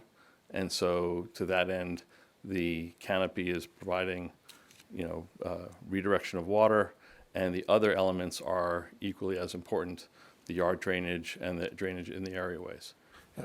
My problem is how you quantifying what's actually solving the problem.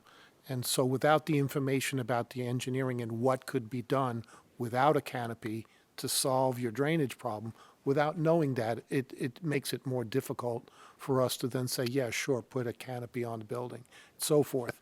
I'd rather see every possible step taken as long as it's reasonable to do it without the canopy, obviously. And I don't know whether it's possible or not, right? Yeah, that's just, I'm just sharing with you where I am at as one of the commissioners. And I think that was getting to a question I asked earlier was like how much water is the canopy actually keeping out as opposed to, say, a gutter. And I know there's FEMA considerations that might be driving this, and maybe you could talk about that too. And I don't know if it's even possible for you to do this drainage work first, and then, how that affects your FEMA grant and all that. So, like, I think ideally we'd even say, that drainage work would be done, and then be like, we still are not getting enough water out. If there's a certain storm that brings in so much water, we still need to add this other piece to kind of get us over the hump and make sure there is no more flooding and water getting into that area. So I think that's what we're trying to figure out as well, is how that plays into your FEMA grant and the timing and such. I don't actually know. I mean, the way the FEMA works is work has to get completed and then it's reimbursed to the congregation. So, they've been approved for a maximum amount of money, which should cover all the components that we're talking about, the multi-layers of drainage and the canopy. In addition, with regard to mitigation, codes and standards and the repair of the basement of the multipurpose room is separate. There, as I said, there are 3 separate financial buckets, but I don't know how they're going to look at it if we don't provide the canopy. It was part of their recommendations. Okay. I don't want to get too far ahead with everything. If you guys have more comments, I certainly don't want to prevent you from them. I just don't want to get too far ahead of everything. So we have the canopies, which are part of the FEMA future mitigation, and then you have the fencing, which is part of target hardening, also from FEMA. So making the building more secure, preventing the building from future water damage. Keeping those in mind, there are different sections of the ordinance that we can evaluate this application under. I'm going to start with the fence, right? So the first section of the staff report, the most appropriate section of the ordinance to cite when reviewing the fencing will be 345-71L6A, which is ironwork. This specific fencing is coming to the HPC because that section of our ordinance states that a certificate of appropriateness is required for the installation of a fence or railing in a location which historically had no ironwork. I understand that there is historic ironwork located here, but this ironwork is new, right? We have the historic one there. This is new. Historically, there were not 2 fences. We're asking to install a second fence. That is the trigger for this coming to the HPC. I think all of you covered staff's concerns with this specific proposal pretty adequately. Most of staff concerns for this fence are the ones on the north side of the building. The south side of the building, honestly, I really don't have a problem with the fence here. It is directly exposed to Harrison Ave. It is installed in as appropriate of a manner as they can propose here. I do think that the security, I say we're very cognizant of all of the temple's security concerns. I think that the installation of a fence here is really not that big of a deal, and any adverse effects can be tolerated. I don't think it's going to cause any detriment to the historic district or the historic building for the installation of just the fence on the south side. North side, I'm in agreement that the installation of a fence there, to me, appears redundant. I don't necessarily think that 2 6-foot fences are going to deter people. I think if you're going to climb over one 6-foot fence, you're going to climb over a second one. I do also think that the proposal on the north side of the building, when combined with the canopy, because even though they are separate applications, they do need to be reviewed together. I'm sorry. I know. It's not my highest, though. Anyway, it is when you combine the fence and the canopy on that side of the building, it creates a mass that I think is detrimental to how you view this building. I think it alters the design of the building to a degree that creates an adverse effect. I truly am having a hard time with framing this in the context of someone's backyard.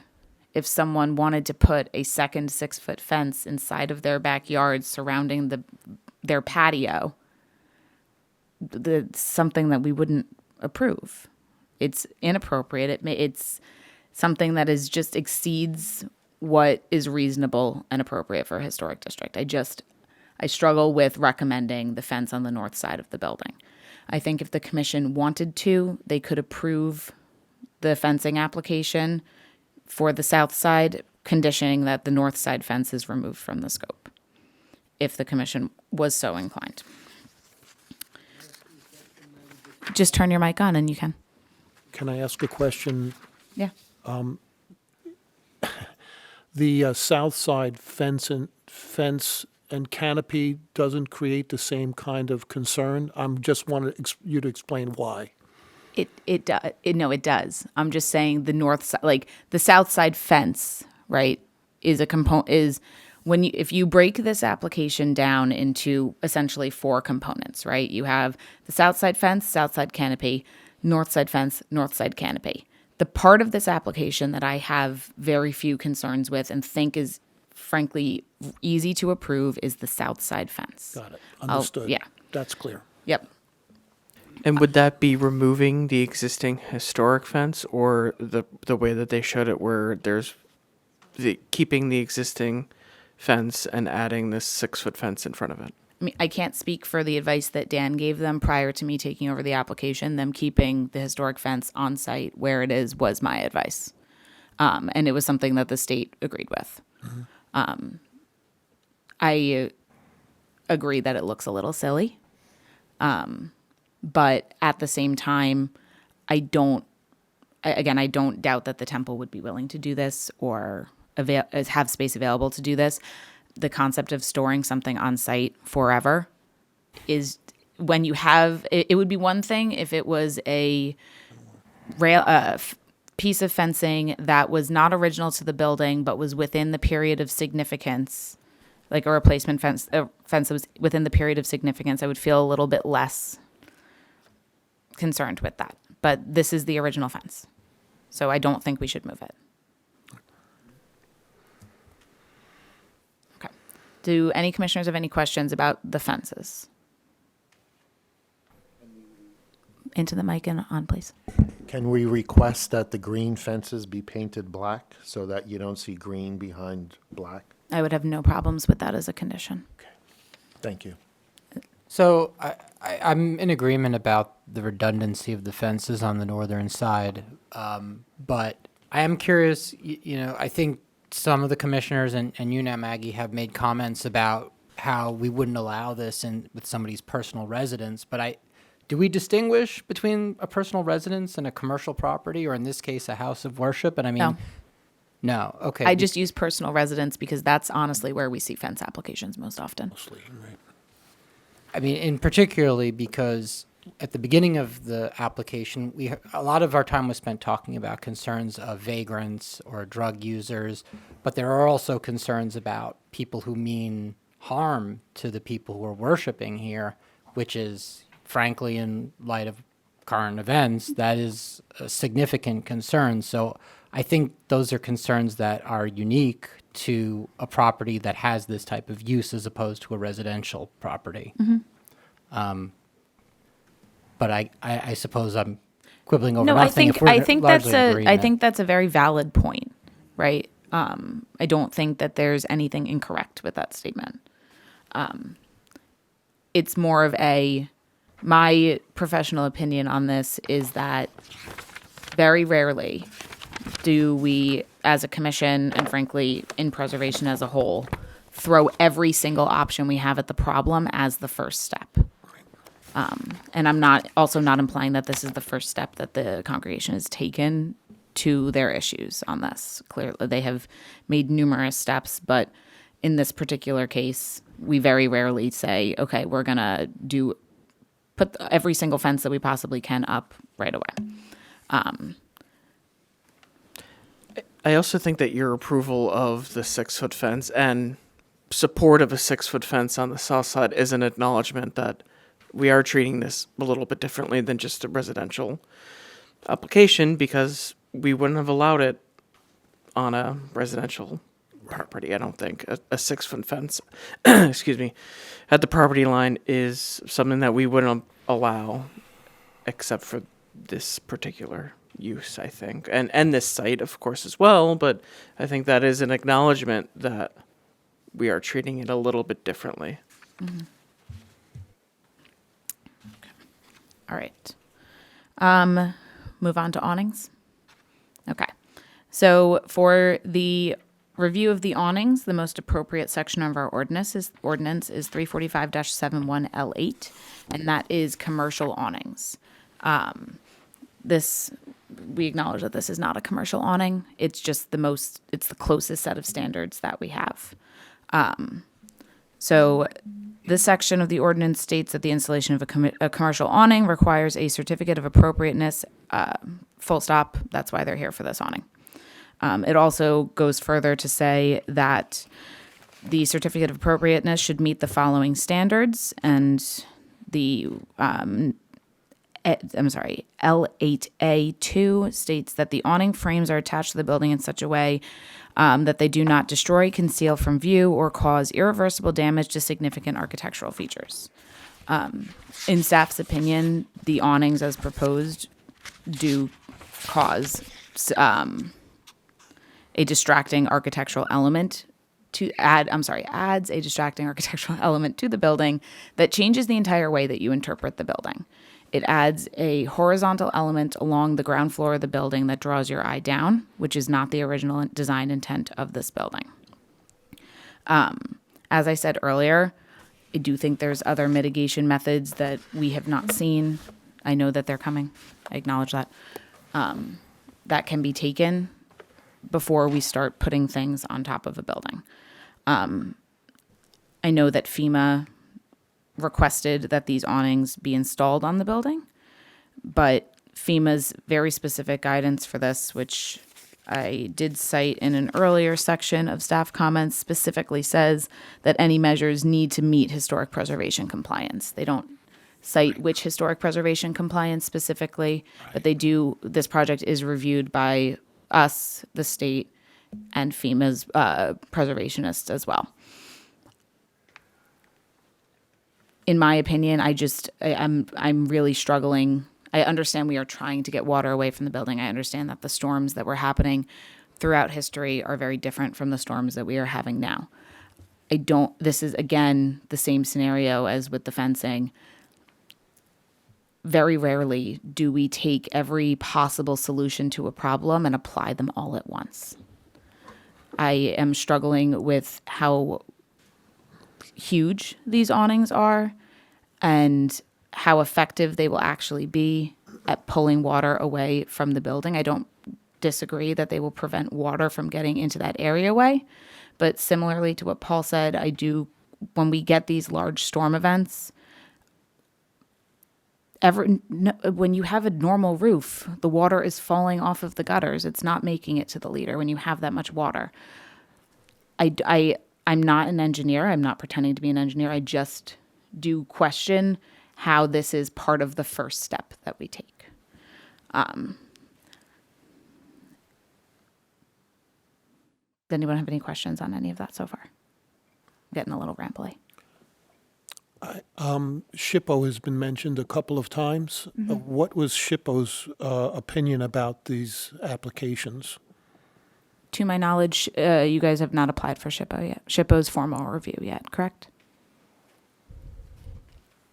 I believe we've had 3 informal reviews with SHPO, and they have guided our process in the creation of these canopies and the fences, but they would not comment on whether or not they thought it was approvable until your approval. I see. Thank you. they Appreciate the take clarification. Thank you. They want your vote before they comment. Understood. Thank you.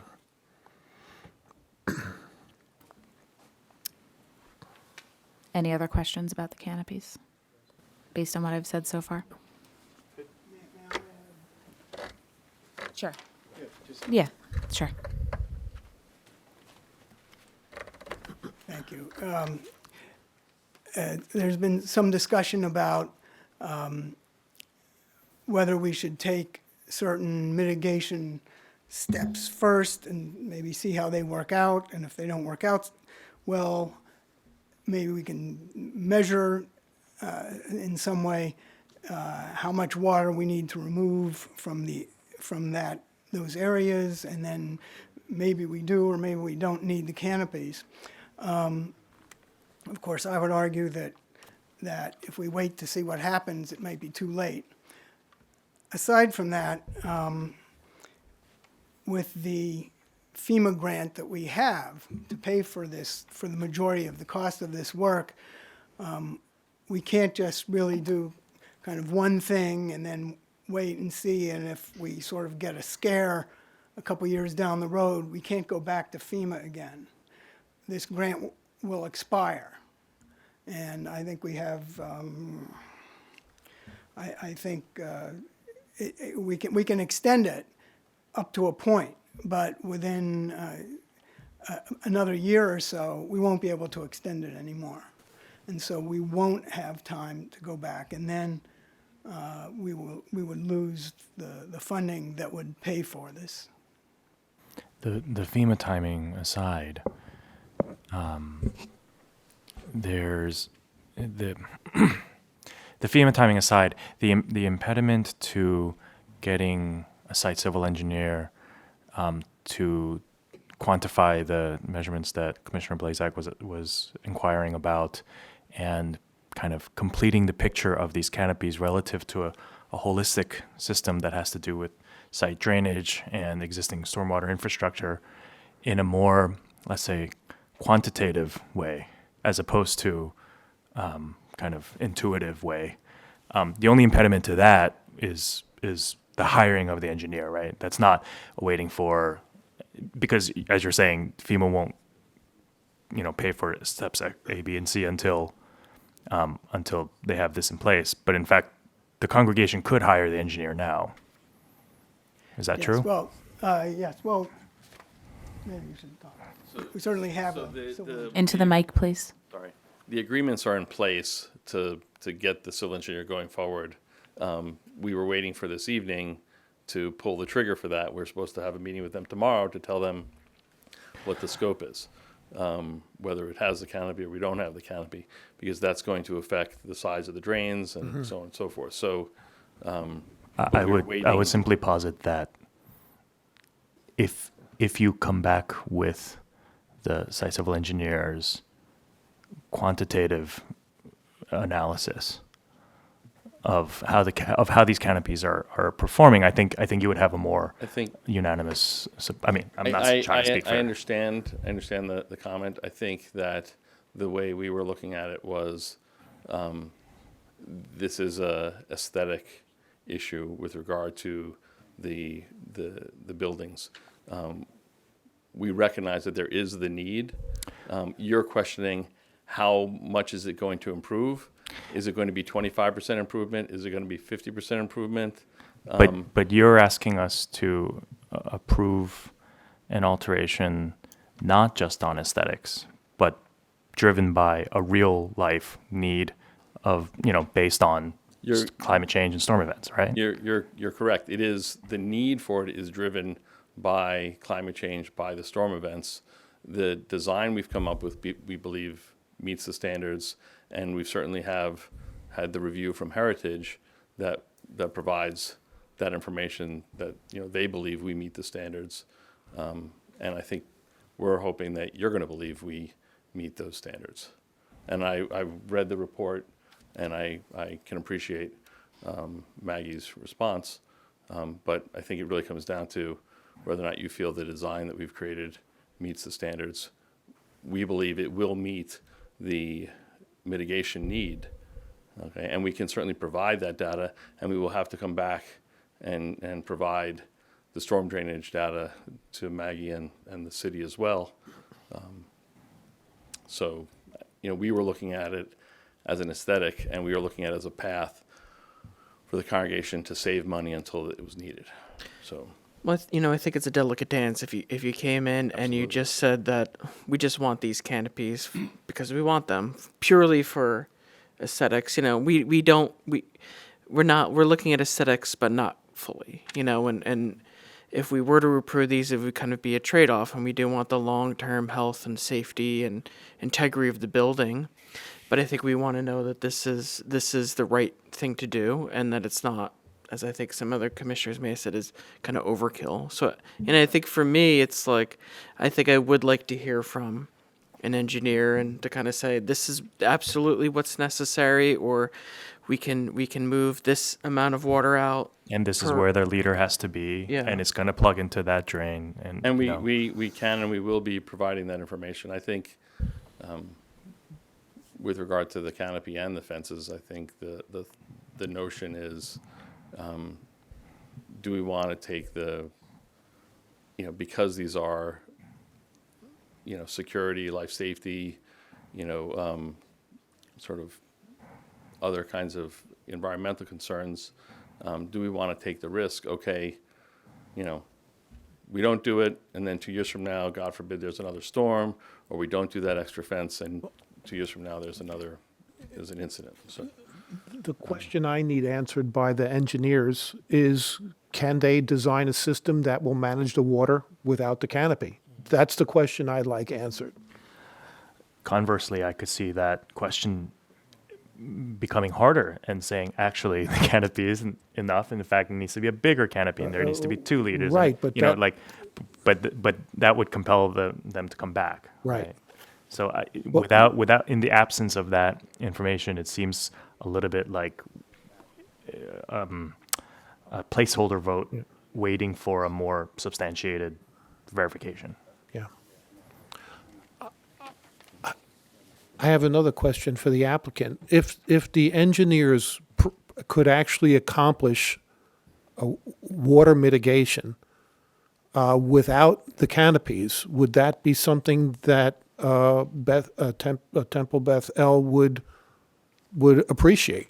I mean, as a reasonable solution.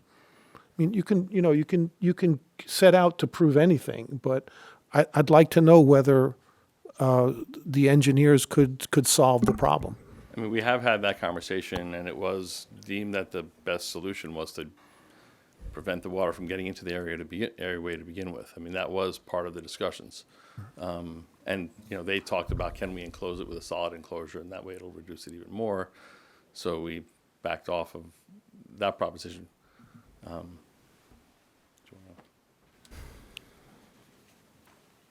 So we're, here listening to your concerns, so that our thought, and I would imagine that you'd be in concurrence, is if we could take the canopy application, maybe move it to the next month, so that we can go and speak to the engineer. As as Josh said, they're lined up to be hired, and hopefully we can get their reports done quickly, and then come back, with the engineer, so he can answer your questions, he or she, so that you have the better information to make that determination. And then tonight, move forward on the fence application, and this is actually, one of the reasons we did bifurcate it in the event there were separate issues.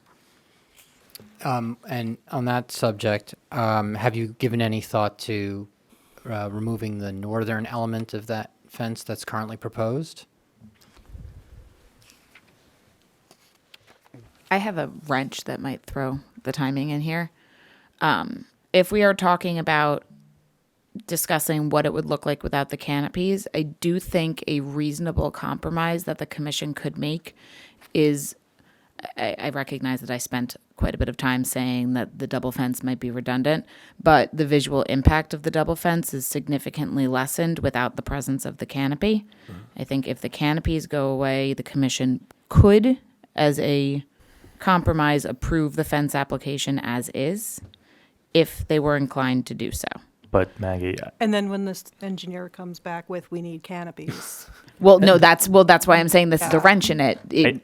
I suggest that that as a commission, we don't put our thumb on, No, that's yeah, fair. I think we let the engineer come back with their analysis. Okay. And if they recommend the canopies, I think we should take that seriously. And if they say, in fact, they don't need it, then we can take that. But I don't think we should depend on that. I agree with you. I'm more of if the applicant would like a vote on the fence application tonight,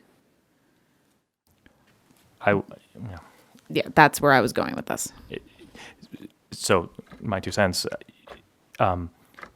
I think personally, I am prepared to vote on the fence tonight. Okay. But I would like to see the removal of the northern fence as one of the conditions. In that regard, can I make one comment? Yeah, of course. So,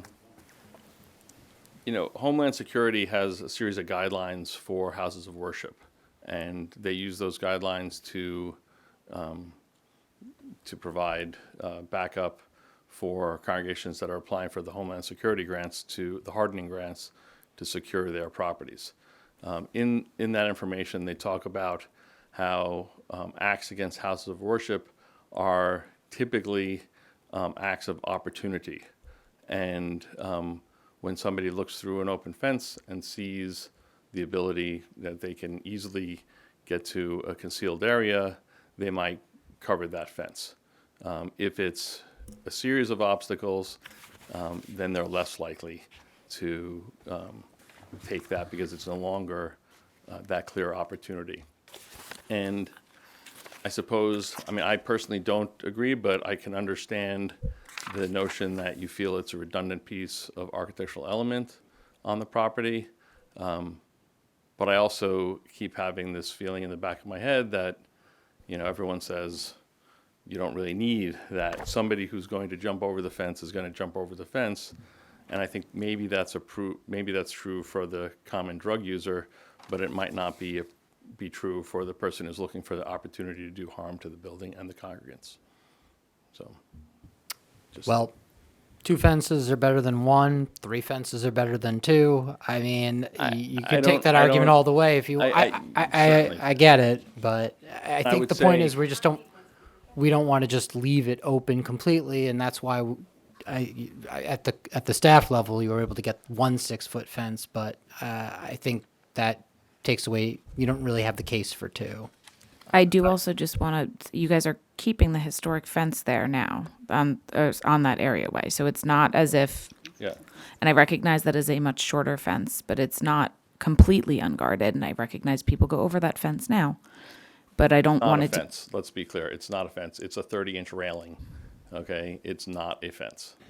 Okay, you can easily step over it if you wanted to. It is aesthetically fence-like, but it is 30 inches tall. I would say that our preference would be for you to approve both fences. If you are only amenable to approve one, then certainly any additional security elements will be better than none.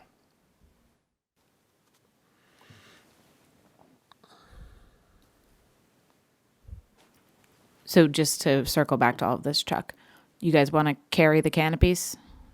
Is that where this conversation started, and then we looped around to something else, and now I'm trying Yes, to if return we- us back to? Yes, we could carry, Let me do this wrong. if we, carry the canopies to the next hearing, Okay. and we'll look further into that. Okay. I will just mention on the record that the master plan presentation is at the next hearing. Is it possible that we go before that? In theory, yes. I cannot promise that it will depend on how many people are in this room. Well, if I could talk to you offline. Yeah, no. Well, we about can that. figure it out. I just want to make sure that it's on the record that there is a planned public presentation with expected public comment that evening. Yeah, because we're gonna have to make sure that we have our engineering study and report done in time for the hearing regardless, and if. Yeah, no, we'll talk about it again. Just wanted to put on the record that there's a meeting, a public hearing that night. Okay. All right. So would we like to do the easy one first and make a motion to carry H-23-083, the canopies application, to the next hearing date? Motion. Second. Okay. I will do a roll call vote. I believe I'm on Commissioner Sandkamp, Aye. Commissioner Cronin, Aye. Commissioner Gunther, Aye. Commissioner Amatuzzo, Aye. Commissioner Blazak, Aye. Commissioner Sakong, Aye. Commissioner Lewis, Aye. Vice Chair Gucciardo, Aye. and Chairman Gordon. Aye. Right, there are 9 votes in favor, none against, no abstentions. H-23-0183 is carried to our March 11th HPC meeting. Okay, so let's move on to the fence application. So if the commission is inclined to approve this application tonight, I can go through some conditions for approval. I do just want to note for the record that the staff report does contain applicable citations if commissioners are interested in denying the certificate of appropriateness for this. They would be 345-71 H2I, which is continuity and visual imagery of appurtenances, and H45-71 H2A, site and setting. 345-71 H2A, site and setting. Those would be the 2 recommended citations if the commission is inclined to deny the application, but I don't think that we are. So Sorry, Maggie, before we vote on the railing, the fences, I think there's another question I have about the canopies, and I want to make sure to close the loop before we move past it entirely. So in your report, you indicated that there was nothing on the plans about whether the installation would be done in a reversible manner. Is that the most current information we have? Do we also need additional information when the engineer is taking a look at that? Do we need information about the nature of the installation? I thought that was addressed during the testimony. yeah, I didn't quite get that far, but there were things in the staff report that I had questions on that were addressed during testimony. For example, one of the recommended conditions, if the commission were to approve it, was that there are no lights proposed for the canopy, but I missed those on the plans. I really don't have a problem with them. They're fine there. And while it is not on the plans themselves, except for in one section that says metal flashing and masonry joint, the applicant has testified that the canopy would be installed into the masonry joints. So we will take that at face value and condition if the commission is so inclined to approve it at a later meeting date. So in terms of the lights, the only information we need there is the location, the Well, proposed locations? So Austin had requested a reflected ceiling plan. So if you guys wanted to prepare that for the next meeting, that would certainly be helpful. And a cut sheet. And a cut sheet. Cool. Yes. Okay. For the fence. So if the commission is inclined to approve this tonight, we would recommend adopting conditions of approval. The first I heard mentioned, that's not on the staff report that I heard mentioned repeatedly this evening, was to repaint the historic fence to match the new fence so that they are closer in visual appearance. Staff has no objection to that. I'm sorry, guys. No, it's okay. I paused because I'm just speaking for myself. I object to the condition of leaving the fence, like doing a double fence, leaving the old fence. I don't think that's helping. I think the new fence is changing the way the old fence is reading. I think it's going to look like a mess. I think it's it's the wrong end of the telescope. So in my mind, I would advocate for the fence simply to be removed, safely stored. I know there are practicality issues, and just to install the new fence in its place. I'm sorry to open that back up, but I agree with that. Okay. Anyone else have any comments on that? Because what we could do on this is we could do 2 separate motions with different conditions. I just have a question about that scenario. Mhm. Does that mean the fence as currently designed and drawn and where it would be installed is acceptable? Is that up to code? Is that opening, can we actually vote on that? Do you understand what I'm asking? vote on Don't know if I do. what's proposed or If the vote. if we're walking down a path of this scenario where the historic fence is removed, is there anything about the installation of the new fence that needs to be adjusted to accommodate for that change? I would actually I mean, actually, the applicant should speak to this. My guess is actually the inverse, given the egress requirements on the panic hardware on the new fence. You would probably have to modify the old fence anyway. And looking at the site plan, it looks like part of the new fence, if it's a foot out from the old fence, it looks like there might be a portion where it's beyond the property line. So I'm actually wondering how.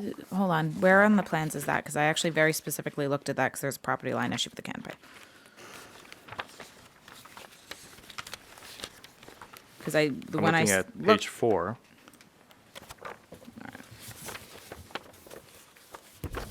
And it looks like, right where the steps coming up from the areaway meet the plane of the meet the line of the sidewalk. That's really where the property line is. So if you're putting a fence a foot out from that, my question would have been, how does that work? Franchise. Ah, But I guess my question is it feasible, is that a feasible condition in the way that this new fence intended to be installed in front of the existing fence? Like, is that a feasible condition to put on this? Is that like, Yes. you work it out later with staff kind of yeah, thing? I mean, it would be a franchise, which would be something, we condition franchises frequently. We did one in December. You asked if there were other opinions about whether the fence should be removed. Well, yeah, I just said like not to single you two out, we have two commissioners who say they want the fence removed. Was opening that up for discussion. The way I'm looking at it is kind of like with historic stained glass that you're trying to protect, and you put storm glazing or something in front of it. I mean, obviously that has less of a visual impact than a second fence, but I think it's the best, most minimally obtrusive option under the circumstances. I'm inclined to just keep it in place personally. Have we? Do you know if we've done that elsewhere? Where we've put a new fence in front of a historic fence? I can't think of a time where we've put a new fence in front of a historic fence, but I can think of times where we've put new materials adjacent to historic materials. Just to start close the loop on the stained glass window, I would propose that putting a fence of the density and character that's being proposed, it's not like putting a new big open pane window in front of a stain. It's like putting another stained glass window of a different design in front of the old stained glass window of the old design, and I think that's just a visual cacophony. So I think what this speaks to is the inappropriateness of the fence that's being proposed. That's fair. That's Right? fair. We have a historic fence in place. We're talking about removing historic fabric to put in a tubular aluminum fence that is going to fall apart in 10 years. Because they happen everywhere throughout the city. They start, horizontal members start to fail. I just can't see, I think we're pushing in the wrong direction. I think it just speaks to the inappropriateness of the fence. From a staff perspective, I struggle with removing original historic fabric from a building. Right? This is not a of the period replacement. This is the original fence. And I actually think that the retention of this, there's no structural reason, right? There's no, for the fence to remove the historic one, right? It's not like the historic fence will impact the new fence. Will it look a little funky? Yes. Should we remove original historic fabric to make it look less funky? No. That's my professional opinion on it, but. Well, there is going to be some of the original fence left somewhere on this at that stair, right? That's going to remain. Is that correct? Yep. Yes. So we're going to have part of it left. That's just a condition I don't think we've ever seen. I think we're already pushing it with the 6-foot fences. I think we're going to make it a worse condition by adding a 6-foot fence in front of a. So I will 30 or just 36 add inch. too, if it is something that, if the presence of two fences is something that is causing such a large visual impact, the removal of the historic fence in this scenario, based on this commission hearing, is likely something I could do as a cone down the line. That then something like that wouldn't require FEMA funding, so it's not something that has to necessarily be built into this project. Can you say that one more time? Right, so if, let's say, we're talking about like the visual impact of the two fences. If the visual impact of the two fences is so great that it's causing an adverse effect on the building, which in my professional opinion, I don't think it will. If it's so monumental, the presence of two fences there, they can come back and ask to remove the historic fence. They can do that as a separate application, and that wouldn't be tied to the FEMA funding. So it's not like everything needs to be looped together here. Can I make a suggestion? Sure. How about if we remove the historic fence and put in the new fence, but take the historic fence that we remove and replace the non-historic fence that's in front of the temple with the original ironwork? Because with the picket fence that's in front, Will there be a pony too? So I'm sorry, just to clarify, there originally, when the building was completed, there was no fence at all, no picket or ironwork in front of the building. Right. Well, I know you're not going to remove the non-historic fence from the front of the building, but I just thought it would be an easy way to get the best of both I worlds. think they would love to have a higher security fence in that location as well, but, Right. you know. To protect the bushes, I'm not sure why. Paul. There are reasons to protect the front of the building, but Well, we yeah. felt that because of the your historic guidelines, that it did not really represent that putting a fence in the front of the building was appropriate at this time. I could point out where this happens, and where I've seen it is Washington, D.C. There's a lot of historic fences with 10-foot, 12-foot fences that are inappropriate in front of them. And they didn't remove the historic fence because they were hoping that someday the inappropriate fence would disappear. Right. We're tying ourselves in We knots here. are. Yeah. All right. Well, let me continue down with the rest of conditions that I would recommend for this before we can potentially revisit this. All right. The next one would be to remove the proposed area fencing on the north side of the building. And then going to the staff report, the conditions that were here were meant to be adopted for both, but we could strike the ones that would be relevant to the canopies, which would be number 3, number 2, and then number 4 would have to be slightly revised to reflect the fence. So number 4 would read, this is one we would keep. If necessary, the applicant shall seek the approval of a franchise ordinance for the installation of the fence on the south side of the building as it extends beyond the property line. If any component of that approval alters the design or means and methods of installation of the fence, the applicant shall submit the request in writing to HPC staff and provide plans for review showing the existing approved and revised condition. If necessary, the applicant will reappear in front of the HPC to seek approval of changes. That phrasing is standard for our any franchise that is requested in a historic district, just reflects the fences here. And then conditions 5 through 9 are our standard conditions. So again, for the record, the recommended conditions of approval on this application would be to repaint the historic fence to match the new fence, to remove the fencing on the north side of the building from the project scope, and to revise condition 4 in the staff report to reflect the fence, and to adopt conditions 5 through 9 in the staff report as part of our standard conditions. Does anyone have any questions? Brian, you look confused. Any of the commissioners? Can you repeat the conditions one more time? Sure. Repaint the historic fence to match the new fence. Remove the fencing on the north side of the building from the project scope. To adopt conditions 5 through 9 in the staff report. and then to adopt condition 4 in the staff report with the correct language for the fence. That the condition 4 in the staff report says the canopy.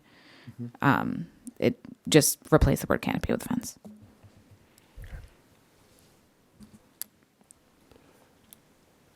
Did you have a question? If anyone has any questions, I'm happy to answer them. If we would like to, we can take 2 separate motions. So if you guys would like to make a motion to include conditions to remove the historic fence, we can make a motion for that and take a vote, and then do a separate one to keep the historic fence if we want to get that in the weeds with it. Well, I think the application as presented has the historic fence remaining in place. So I think we should see if we have the support for the application as presented. Okay. Is that what we're? Yeah. And then the other, I just wanted to confirm, do any of my fellow commissioners support having the new fence on the north side? I don't support it. I do. Okay. Yeah, and actually, don't. on the north side, I actually think it's set back far enough from the street that I think perhaps maybe with or without the canopy would make a difference. I actually probably would be okay with the fence on the north side because of the distance from the sidewalk, both on JFK and Bentley, or whatever that is, Gifford? Bentley? Bentley. So I actually don't necessarily have a problem with that fence on the north side, but I think removing it is less intrusive, so I'm okay to go with that. But that's for you, it's contingent on the canopy installation, whether that's being added or not, and we don't have that information until they come back. Yeah, I think I'd probably be okay with it, even with the canopy, because it's set back so far, but I'm just looking at what we have now. Yeah. For just voting on the fence tonight, I'd probably be okay with it, but I'm not advocating it for it by any means, so. Frankly, moving the canopy application makes it more difficult for me to approve the fence because now I don't know what the outcome is going to be on. They're so in relationship to one another. I think the impact, is still undetermined what it's all going to look like. So it makes it harder for me to vote yes. That's important to note because if they wanted to hold off on taking a vote on the fence, they might if they really want the fence on the north side, you might have a better shot if you hold off. That we just discussed that and we heard your comments. Well, why don't we just table both and then you have everything in front of you to make, your decision on both. And can I ask one other question if we're going to table this because of a comment made by Commissioner Gutierrez talking about the material and it being this kind of steel tubular material? Have you looked into a different type of metal, a more solid stock to use? We have looked into steel. Right now, it was just a budget concern, but we can take another look at that before the next meeting. And they have the approval of that same material on the fence around the rest as a certificate of no effect. So that kind of sets the stage for the choice that's been made. Yeah. But I think, and then looking at it in closer to the building I think as well. part of the reason why we were looking at aluminum instead of the wrought iron is because we felt that wrought iron might give a false sense of historic presence on the building, and we felt that the aluminum was clearly something that was different and was later. And I think usually we don't do that type of fencing because, new construction, we've made people do actual iron work because that tends to age poorly. And I think I'm okay with it being done to Seth. On the other side, that's the grass lot where there was formerly a building, so you're kind of We'll take another experiencing it a little look at it. differently. Yeah. Okay. All right, so is there any other item you would like to just bring up to I just want to make sure that if we're sending them back to review everything, we're having them get the documents from the engineer, possibly, but never mind. Documents from the engineer addressing the stormwater and the canopy, a reflected ceiling plan of the proposed canopies, a specification for the light, having them review the material of the fence.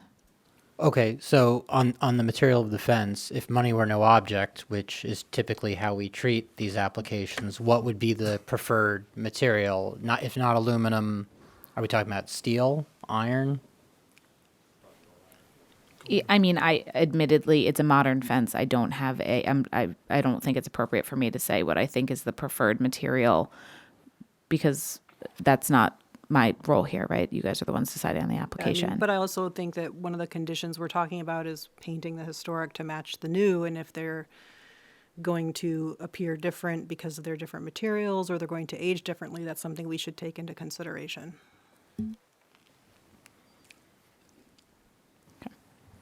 I mean, in the past, we've had applications where for new construction where people have wanted to use this material, and I remember Commissioner Matuza saying he would vote no on the project just based on that, and we made them do real iron. It's different because we're talking about a probably 36 or 42 inch high fence, so maybe it's because it's a 6-foot fence, we're okay with it, but something for us to think about till we meet next month.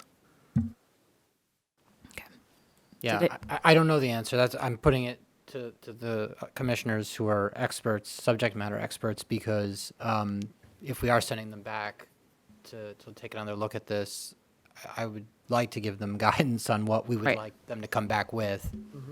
Well, I would just like to comment that, given that we all know what the experience of the aluminum fencing is and how short of a lifespan it has, I think it would be in the temple's best interest to try and put something that's going to stand the test of time and not be able to be kicked over or, broken very easily, because those aluminum fences, there's one along the Newark Avenue corridor on the cemetery that the state replaced the wrought iron with, and it's all crashed into and falling apart, and they just don't last. They end up looking I'll just worse. say we appreciate the comments, and we will provide additional information on the longevity of the fence and/or alternate materiality. Wonderful. Great. Did I miss any additional item we would like them to address when they reappear? I think we hit them all, or at least the ones I wrote down. Okay. Hearing none, staff recommends a motion to carry H-23-0184 to the March 11th regularly scheduled HPC meeting. Motion. Second. Okay, I'll take a roll call vote. Commissioner Cronin? Aye. Commissioner Gunther? Aye. Commissioner Amatuza? Aye. Commissioner Blazak? Aye. Commissioner Sakong? Aye. Commissioner Lewis? Aye. Commissioner Sandcamp? Aye. Vice Chair Gucciardo? Aye. And Chairman Gordon. Aye. Right, there are 9 votes in favor, none against, no abstentions. This item is carried to the March 11th regular meeting. Thank you. Thanks, guys. Thank you. Okay. Moving on the agenda, we have no updates on tabled cases.